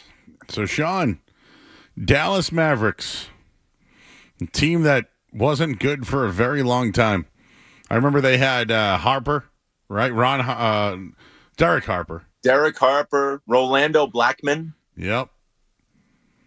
Was Fat Lever on their team, or was that Minnesota? Oh, Fat Lever was there post Denver. I think he had ripped his knee up, and then he was in Dallas, and he wasn't any good. And then I'm thinking of some half Celtics, half Mavericks. Popeye Jones. Ron Popeye Jones, absolutely. A lot of guys during the Patino era cycled in and out. Wasn't Montross traded there to get the draft pick to get Antoine? Rest in peace. Correct. R.I.P. And then Antoine, of course, traded there for Rafe LaFrentz and Yuri Welch. Rafe LaFrentz, wow. Wow, I forgot about that one. I'm now looking it up. Celtics okay. Ryan Hollins, you remember him? Yeah, he was a big on the bench in that 2012 team, right? Yep, Ryan Hollins was one. Jason Terry. The Jet, not very good here. Hey, how about I was thinking, how about Eric Strickland? Do you remember that, like backup point guard? Yep. Sam Rondo. Yep, Rondo. Sam Cassell. Yep. Rondo was traded there. Played 9 seasons for Boston, and then 1 season for Dallas. Brandon Bass. I got one more for you. Yeah. We saw him taking a beer from Luka. Michael Finley. Oh, man. Michael Finley was great in his Mavericks days. Not so. You were talking about not wanting to watch that 2010 Finals too much. Michael Finley, he was washed by then. Wow, there's a lot of guys who played for both teams. A lot of overlap. Kemba Walker? Oh, yeah. Kemba played for Grant Williams. Ooh, remember Sean Williams? He played at BC. Oh, yeah. Big guy. Yeah, the eraser. Got busted smoking weed on the library steps. You know what? BC, man, they should have been more lenient, you know? Seriously, not a problem now, right? I mean, the cocaine in Chris Herron. I mean, I don't sending them off to California. I don't know if that did them any well. No. Fresno State. Yeah, I was telling Skaz the other night. That game, I'll never forget it. UMass versus Fresno State. Jerry Tarkanian. They came to the Mullins Center on a Monday night, and Dick Vitale was there, and Fresno beat the refused to lose UMass team. Chomping on a towel the whole way. Yeah. So, I mean, I look back at the history of Dallas, and I think that they've been a very weak franchise, although winning a championship with Dirk Nowitzki and beating one of the best teams of all time in the Miami Heat. So here they are now with Luka Doncic and Kyrie Irving and some other guys that they've drafted and built around. So what are your thoughts on Dallas as an opponent for the best team in the NBA, the Boston Celtics? It's really another reflection, Joe, that success is not linear, right? You know, Dallas drafts Luka. They brought in Kristaps Porzingis because it's all about duos, right? In the NBA, who's your best two? Can your NBA Jam team beat my NBA Jam team? And for Luka and Kristaps, that wasn't the combination. This is a team that made the Western Conference Finals a couple of years ago, and they were really branded as, it's Luka and a bunch of guys, but they don't really have the guys to get there. And that all changed at the trade deadline. They caught fire kind of in the second half and into the playoffs here as a 5 seed, kind of similar to the way that the Celtics caught fire in the second half under under Ime Udoka a couple of years ago and made the finals. And, that Celtics team, might not have been ready then. There's been some stops and starts. There've been some years like 2019. Everybody expected, Kyrie's back. Gordon Hayward's healthy. The Celtics are going to the finals, right? Same sort of deal in 2022. The Celtics get going into the finals and they get upended by just a better veteran team in Golden State. Dallas has been thinking that Luka is their ticket to get somewhere for a little while. And it wasn't until the trade deadline and some kind of not really splashy acquisitions, but just good acquisitions help position them to make this run. Now the question is, do the Celtics really have to worry about this team? Because it is Luka and Kyrie and a bunch of dudes, good basketball players, but really a bunch of dudes. So I'm looking at Dallas as how do the Celtics stop them defensively? My take is Missoula ball is going to win them a championship. And what I mean by Missoula ball is, the three-point shot, but also looking for open teammates, passing the ball, etc. And a couple of just offensive notes, Jaylen Brown had 40 points in the 2 games during the regular season inside the paint, right? So he knows how to get inside the paint. So I'm not worried about the Celtics offense. The only time I truly am is if they have a bad shooting night, which can happen, but 80% of the time they win. So I'm going to bank on that. But when I watch Dallas, Sean, it's the pick and roll. And LeBron James, we were playing his sound earlier, but he thinks when it comes to Luka, when the pick and roll happens, you're a big man, right? You know the pick and roll. Sometimes you got to go with the guy or you blitz. The blitz numbers during the regular season were low, but they're even worse during the playoffs. So I think the Celtics have multiple guys who can blitz. It's just that, is it going to be Horford? And can Porzingis do that when he's on the court? That's tough. And, I think really the key to this series is for the Celtics is don't really worry about Dallas outscoring you. I think that you have different options for guys who can blitz, but you don't want to, Draymond Green was harping all over Al Horford in his pick and roll defense. Kristaps Porzingis, we really don't know, particularly after that press conference. Is this a guy who's ready to go, or is this a guy who, we're just waiting for the shoe to drop there on him? So yeah, I really feel like the Celtics have got to guard Luka straight up and you've got fouls to give. Maybe in some applications, maybe Jason Tatum is the right guy to send out there on Luka to man him up. And when there's a pick and roll situation, are you really worried about, Derek Lively or Daniel Gafford killing you all night with lobs, or running off the pick and roll?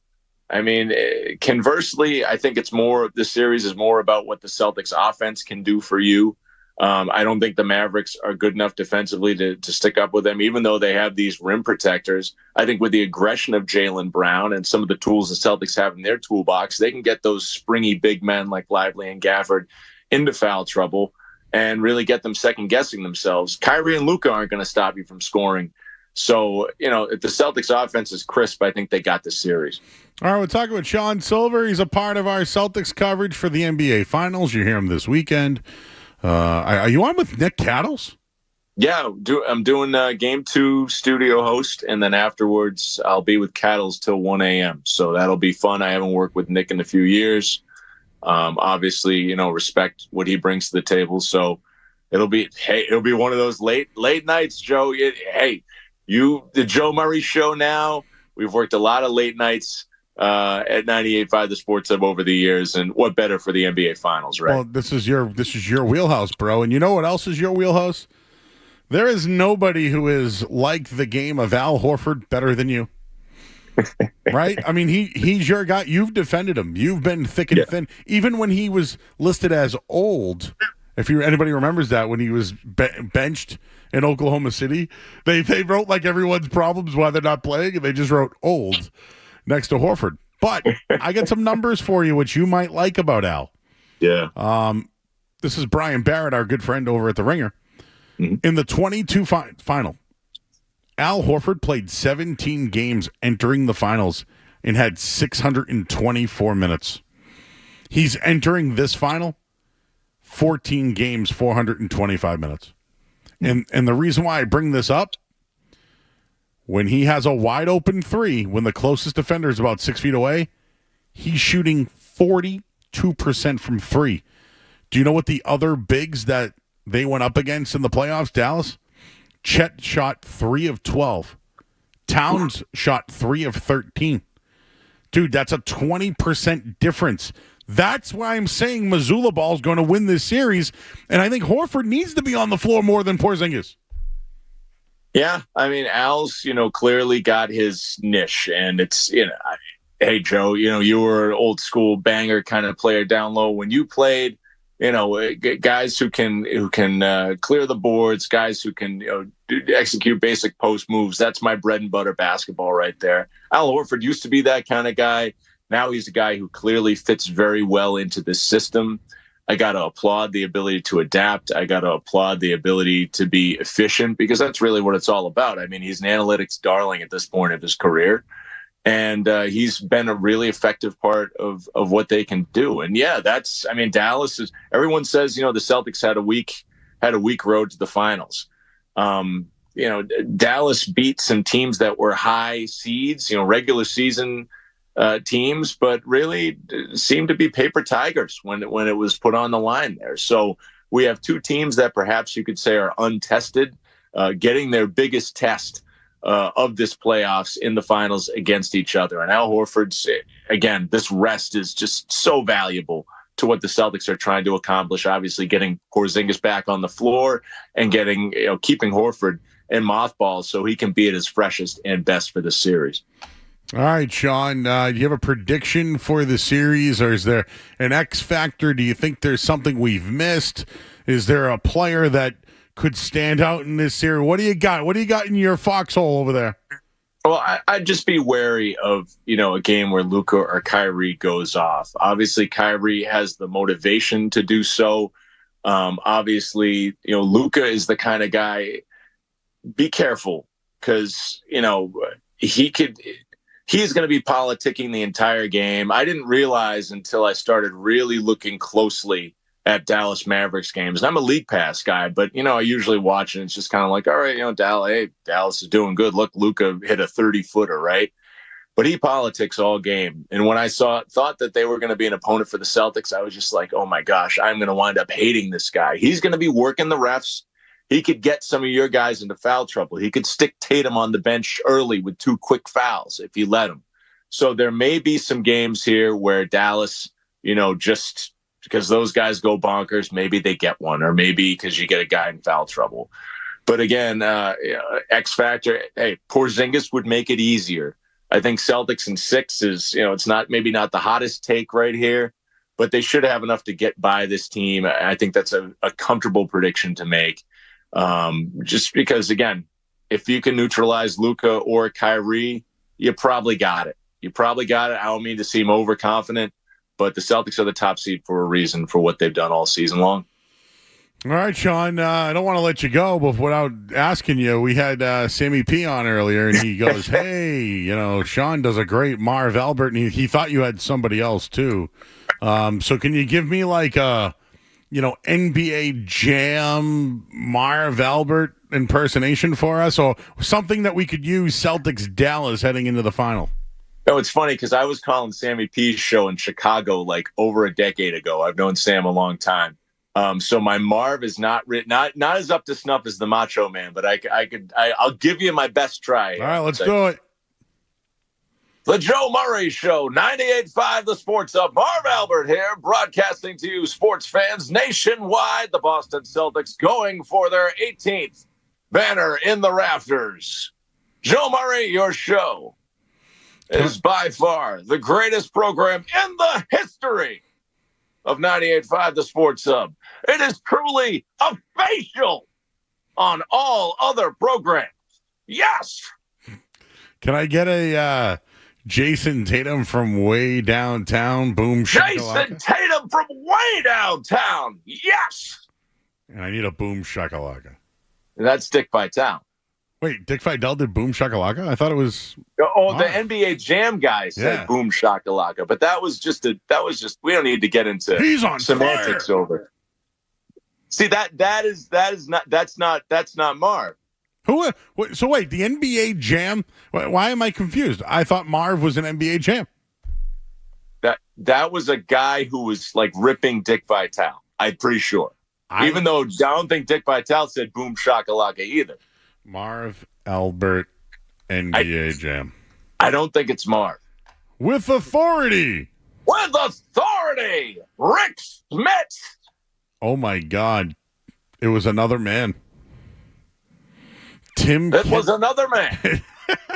Tim It Kitzrow. was me. Tim Kitzrow is the guy's name. There you go. I didn't know that. Did you? I knew it was not Marv, and I knew it was not Dick Vitale, but it was a guy, I guess, who was supposed to be doing Dickie V. I'm upset now. So when I was a young child, I thought it was Marv Albert doing it. And it was superimposed. I mean, are you upset or are you Drake upset? Are we going to be okay here? You know, I just feel like I was let on. At least you know it wasn't me. I was not the one leading you on, Joe. I would never leave you astray. I don't think you would ever. I think you'd be like, hey, Joe, that wasn't Marv Albert. Anyways, what else is going on? Oh, just getting ready. So, game one of the finals is actually my brother's birthday. All right. So we're gonna be getting together, much as we did in 2022. Just watching some of these finals games. A real family affair. We'll get the cake and ice cream out, dig in, and have a good time here in the foxhole out here in the burbs. All right. Well, he's Sean Sylver, and you'll be on our coverage here on the Celtics. We're going to be on the network, dude, not just on 98.5. The BetMGM 98.5, the Sports Hub Celtics Radio Network. Are you going to do that voice? Absolutely not. There's a reason you haven't heard it in my 10 years of employment at this station, Joe. Marv is not very good. No, I think it's all right. Well, the Macho Man would be. Hey, by the way, Macho Man, you might have heard my Harry Carey. I've got a Larry King somewhere. It's basically that's like the core four, and beyond that, it's just a mess. Well, I used to hear you and Troop do it in person. Yes. Like Troop has a little bit of a Harry Carey twang, right? Wouldn't you say? Well, Troop, born and bred, in that St. Louis baseball tradition there. That was Harry Carey calling games on KMOX back in the day. That was his footing in the game. Harry Carey. Hey, Joe Murray. It's me, Harry Carey. I don't know why you guys even want to listen to this right now. This is just nonsense. But anyway. We should just have a night where you do voices. Holy cow. By midsummer, if Jim gives me the call, hour number 4 of a midsummer night show, Joe, while you're either deployed somewhere else in the lineup or getting a well-deserved vacation break on the Cape, maybe it'll just get kooky like that. Who knows? I want some Sylver and Joe. Me too. Sylver and Joe. Everyone wishes for Sylver and Joe. Is this an actual show, Joe, or is this is like our podcast mood? I don't care. Because here's the deal: every other show, you know what? No, it's the one thing in radio, and you've gotten it.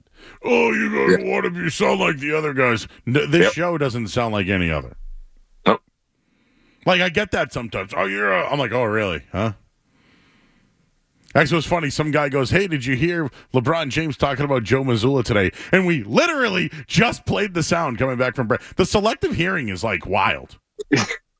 Or is it selective listening? I don't know what it is. That caller was very taken aback. He was very surprised. It was like, oh, no, Joe hates me now. Well, I thought... But no, man, like... I don't hate anybody. And that's maybe just what he was feeling. But one of the first things you taught me, as one of the first people I could call a friend in this industry, Joe, when we started working together back in 2014-15, when I was a rookie at the Hub, was just be yourself on the air, be authentic. There's no shame in doing that. And I think that's really a great rule. because too many people are trying to be somebody else. Yeah, when you try to be somebody else, people could sniff it out real quick. There you go. Oh, well. All right, Sean. Well, everyone loves your Harry Carey.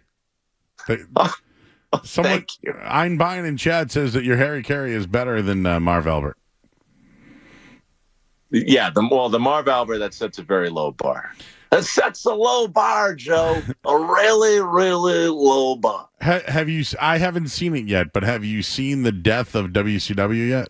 I read up on it. I read one of those. I went to one of those wrestling websites and read the summary of episode 1. Sounds interesting. I'll probably tune in for the rest of it.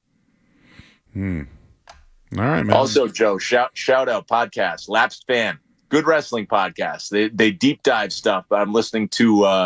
They're doing a WCW Nitro episode. Actually, they did it back in 2020, but they did a 2-part episode on the first edition of Nitro, and Lex Luger came out in '95.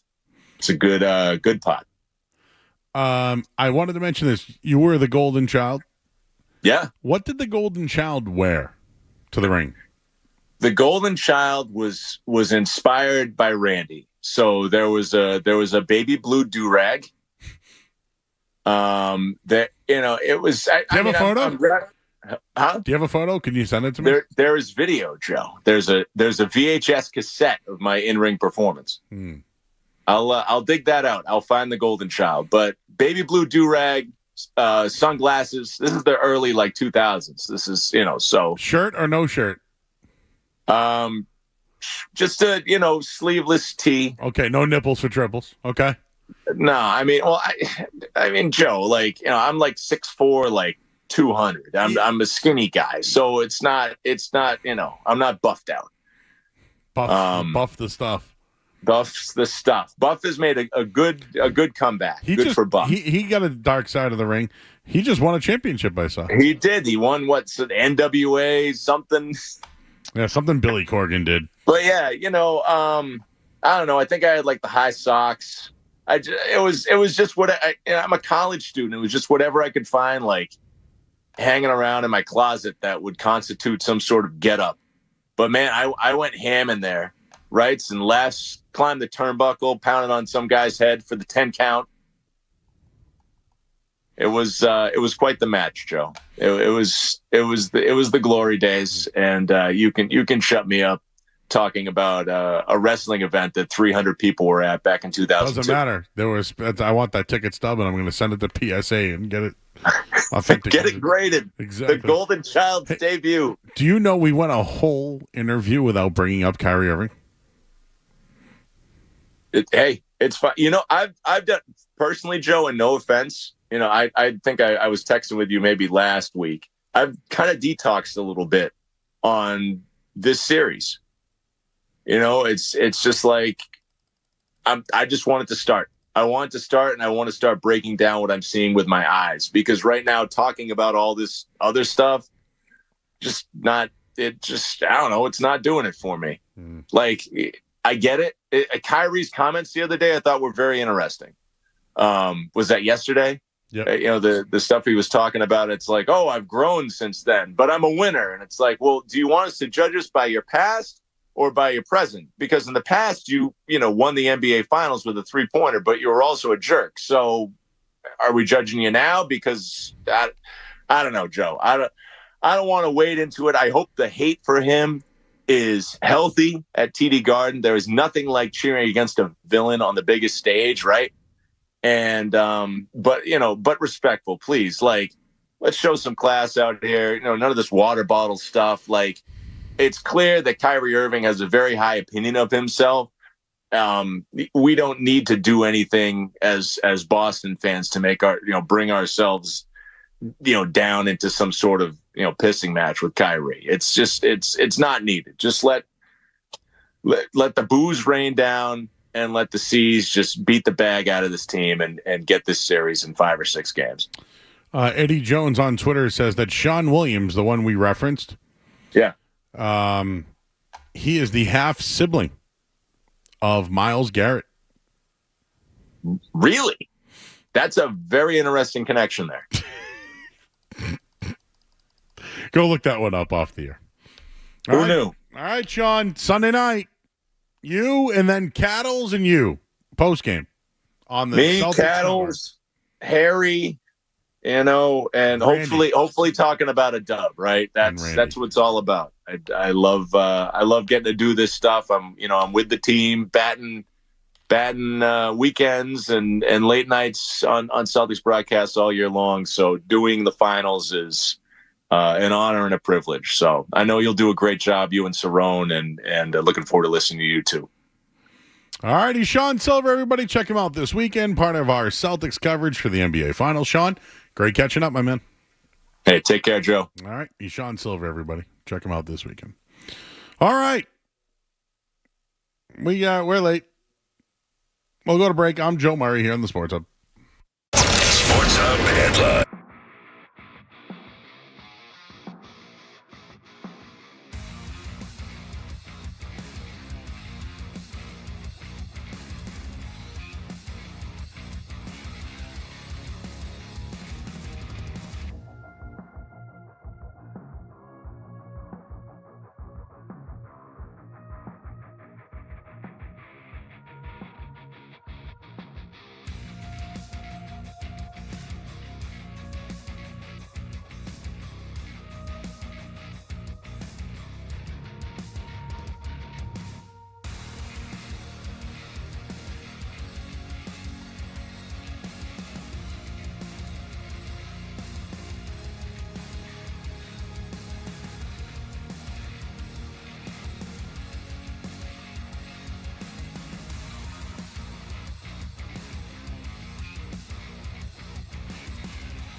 11 tonight. Bruce Arena spoke. We'll let you hear that coming up in a bit. More Celtic stuff. Alex is in Gardner. Hey, Alex. Hey, what's up, man? You said you wanted Al Horford out there more than KP. Did you say that? I did say that based off the numbers that I provided, correct? I mean, your numbers are solid, Joe, but come on. Yeah? Come on what? Come on, Joe. What? KP's a player. Yeah, Alex, any day of the week, Porzingis is the guy. I'm the guy that started a Porgy early on when this thing started.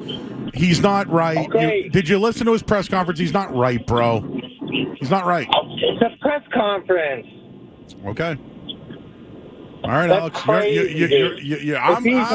I'm crazy for bringing up Porzingis potentially coming off the bench and just actually stating that Al Horford's shooting 42% from three, but you want to take 42% from three off the floor. 42% when he's wide open. Yes. Yeah. I'll give you the 37% when he's being covered. Give me KP 30 a night, bro. Yeah. How many minutes can he play, bro? He can play all the minutes that he can. I'm sorry. I get it. If this was the regular season, you could call me and his voice got. Did you hear his voice? You know you're wrong when your voice gets that high. Yeah, when you get that like deep. Oh no, sorry, not deep. You sound like the guy from Boys to Men. KP. You know. You had a Porgy all season long. I said Porzingis would make a bigger impact than Lillard. Fact. Happened. I said they could front run their way to a championship. Happening.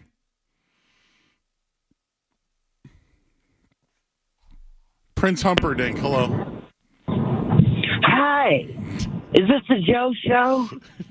This sounds like a poor You Harry. sound upset, Joe. Is Macho Man still there? He's not, no.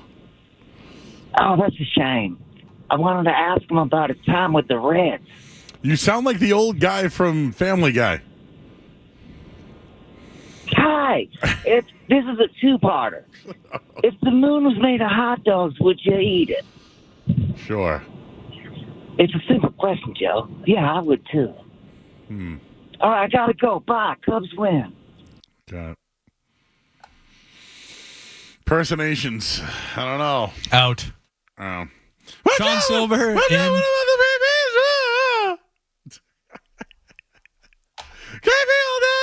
Wide open. Your numbers are solid. Yeah. That was almost impressive that he was able to get up to that register. Yeah. Really? I don't. That strains my voice to do that. Yeah. That's why I think of the guy on Bended Knee. Oh, God, give me a reason. I used to do Scotty Farrell all the time, but it just it wears on the voice. Shake him up. Pour me a cold one. Shot in the beer.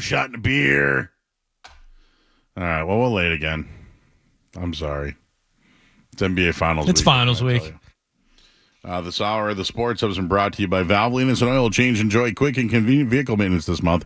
Visit NewEnglandOilChange.com for 15% off your next drive through oil change at Valvoline. It's an oil change. Now open in Rainham, Reading, and Braintree. I'm Joe Murray, and I didn't mean to make fun of you. I'm sorry, but I don't apologize. You're listening to Joe Murray on 98.5.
talking all about Blah, it blah, blah, blah, blah. on Boston's home for sports, 98.5 The Sports Hub. Another one later, which unfortunately was a fatality. Sad. On the expressway, someone crashed. Car went on fire. It fell over. Sad. Really an unfortunate situation. I'm not trying to make light of it. It was sad. And then I've been putting stuff in our Slack channel all night long because it's wild. Found 14 illegal mopeds and scooters in a Boston enforcement action. What the hell's going on there? And then an intoxicated boater runs a 43-foot boat aground on Martha's Vineyard. What happened today? Full moon or something? No. Know what I think it was? Mowed my lawn today. I also cut down a couple of bushes and trees. I'm sorry, but I'm not seeing the connection yet. Hang on. I just mowed it all right over it. Most people go out with a trash bag and put the brand. Not me. Fire that lawnmower up, right over it. But as I was mowing, started to have breathing issues. Oh, that pollen's nasty. The pollen, bro. I think the pollen got to everybody's brain today. Right? It's bad. It's all over your car. It's everywhere. Every morning I wake up and my car's covered. I wiped out the inside of my car the other day to give it a clean because there was so much pollen in there. Back in it today, full of pollen. Ugh. What do you do? How do you fight it? Is there a pollen umbrella? We got rain coming tomorrow, so hopefully that gets rid of a good amount of it. Oh, can I say something else? I cut my grass 2.5 weeks ago. I almost swore. Now it's so high. What the hell happened? Everything's blooming. My bushes are growing. It's longer than my beard right now. But from Memorial Day to now, everything just again. Joe, there's something you haven't gotten to yet. Something that happened in the past that really upset you happened again. And I can't believe you have not brought it up. I can't believe I haven't either. But what's funny about it is we mentioned it the other night. I don't know if you have. Okay. Oh, I got the clip. Okay, real quick. I'm going to share the story one more time, and then we'll advance the story. I am upset with all of you Undertakers out there, all of you. Now, granted, none of these. How the hell is a person dead? They're dead, and then you put them in the casket, and 3 days later they're alive. How does it happen? Don't you take the guts out? Get in there. Do the autopsy. Embalm. Get everything out of there. I want the organ I want the organs sent out. You're an organ donor. Send it out. Organs right out. FedEx them things right out. I'm being dead serious. I'm not joking around here. When someone's dead, you get rid of the organs, get rid of the heart, take it all out. Get in there. Do the autopsy. Embalm. Get everything out of there. For real. How does this keep happening? So we're referencing another story that happened. I'm trying to pull it up because I can't find it right now. It's in Slack. Okay, here it is. A 74-year-old woman was found alive, breathing at a funeral home after being declared dead. An investigation has been launched after 74-year-old hospice patient was found alive and breathing at a Nebraska funeral home. There we go. Only in Nebraska. That's where Better Call Saul. And he'd take the case. I hope I you got to lawyer up. Yeah, what's the settlement on that? The woman identified as Constance Glantz was once again declared dead after she was transported to a hospital, officials said Tuesday. She passed away a few hours after she was breathing in a funeral home. An autopsy was performed on Tuesday, and the sheriffs will release more information once the final report is done. Bethuras, Macer, and Love Funeral Home released a statement saying, Our staff are devoted to our community and the families we serve. We are proud that our directors and staff handled the recent incident in the news appropriately and with the utmost care. What? They're still alive! Your job is to take out all the guts and make sure they're dead, and then you put them in an outfit that they want to be buried in, and they're dead, and people then go say their prayers because they're dead. The sheriff said the funeral home did nothing wrong and is cooperating with the investigation. Instead, they were the ones who found out she was alive. I don't care. How do you feel about this, Christina? Thumbs down, right? The wake. And Auntie Debbie's knocking. Joey, I'm alive. Joey. I'd freak! I mean, doesn't this pose an even more scary or more morbid question? If this has happened numerous times, this has happened to people that have not been found, right? I mean, I hate to say it, but we're playing the numbers game. This has happened, and that person has not been found to, like, they were alive in there. I didn't want to say it, but don't shoot the messenger. You put them in a casket and they're still alive. How the hell is a person put in a casket and still alive? Ask the check. Oh, those things aren't cheap either. And I told you about the priest already that didn't show up to the damn wake I went to. Got his $700. Oh, forgot about that one. This really I'm really bothered by this. You can hear it in your voice. Like, when they're dead, can you make sure they're dead? Do your job. And still alive. I would absolutely freak. Dude, for real, dude. I would freak out. I don't ever want to witness that. Imagine you couldn't get over that. You would never get over that. You would never get over it. You would never probably go to a wake again.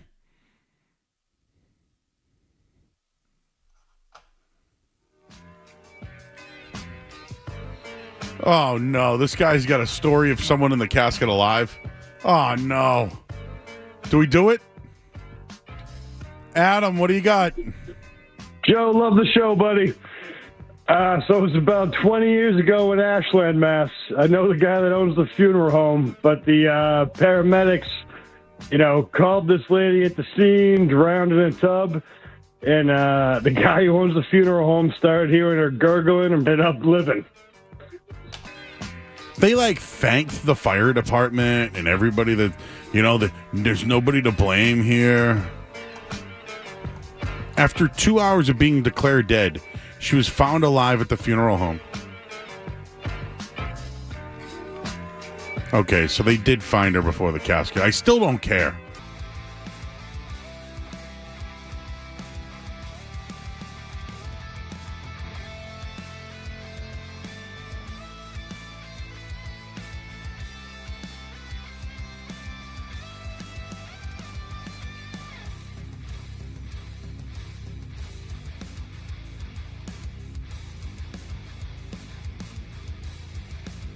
Happened? What led to the suspension? Do you think you'll ever share that? Basically. I've interviewed him a couple of times. He always ate whenever I interview. The Revs soccer fans aren't here.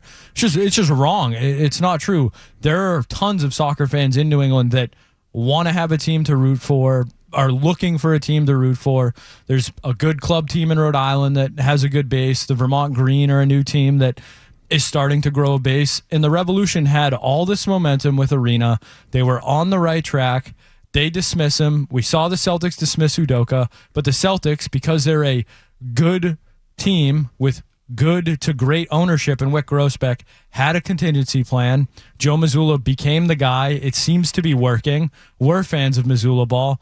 The Revs, on the other hand, no contingency plan. They hire this guy that is already rubbing players the wrong way, making bizarre roster moves, bizarre lineups for some of these games. So, yeah, it's just you had a good thing going with the Revs, and they tanked it. They absolutely tanked it.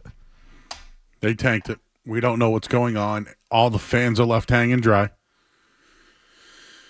Similar to what happened with the Celtics, but look at them. Still made it to the finals. Still here. Revs going in another direction. Hey, our buddy Benny's on the line. Benny, game 1 tomorrow. Hey, Joe, what's going on? Finally, finals game tomorrow, man. Yep, finally here. Well, listen, you were fired up all day. I was fired up when I finally hopped on. Then you. I like to force Kyrie.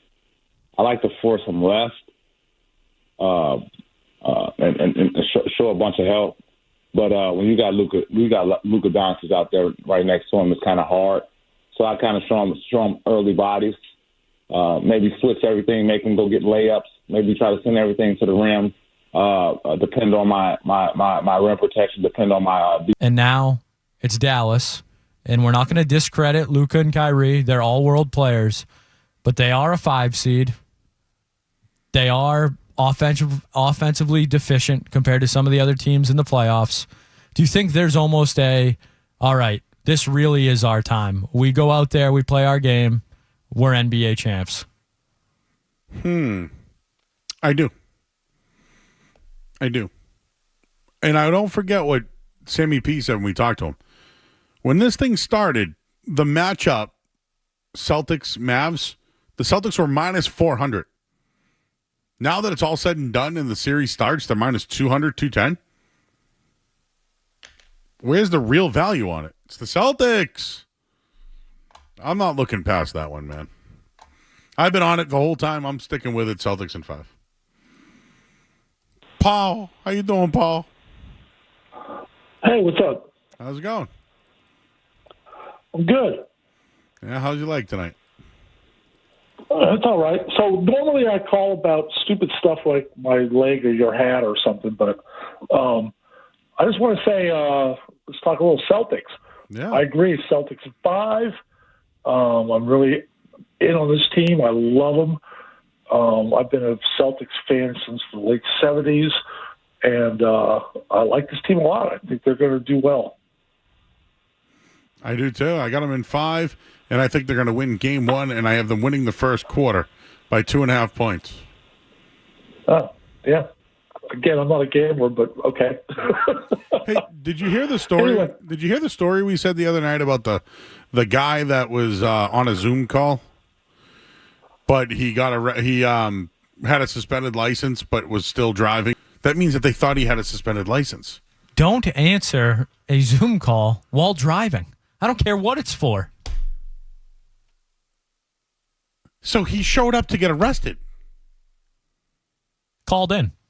No. He showed up and got arrested because he doesn't have a license. Idiot. That was Ren and Stimpy, if anybody remembers that. Hey, wow, throwback. We got to go to break. I'm Joe Murray here on the Sports Hub. You're listening to Joe Murray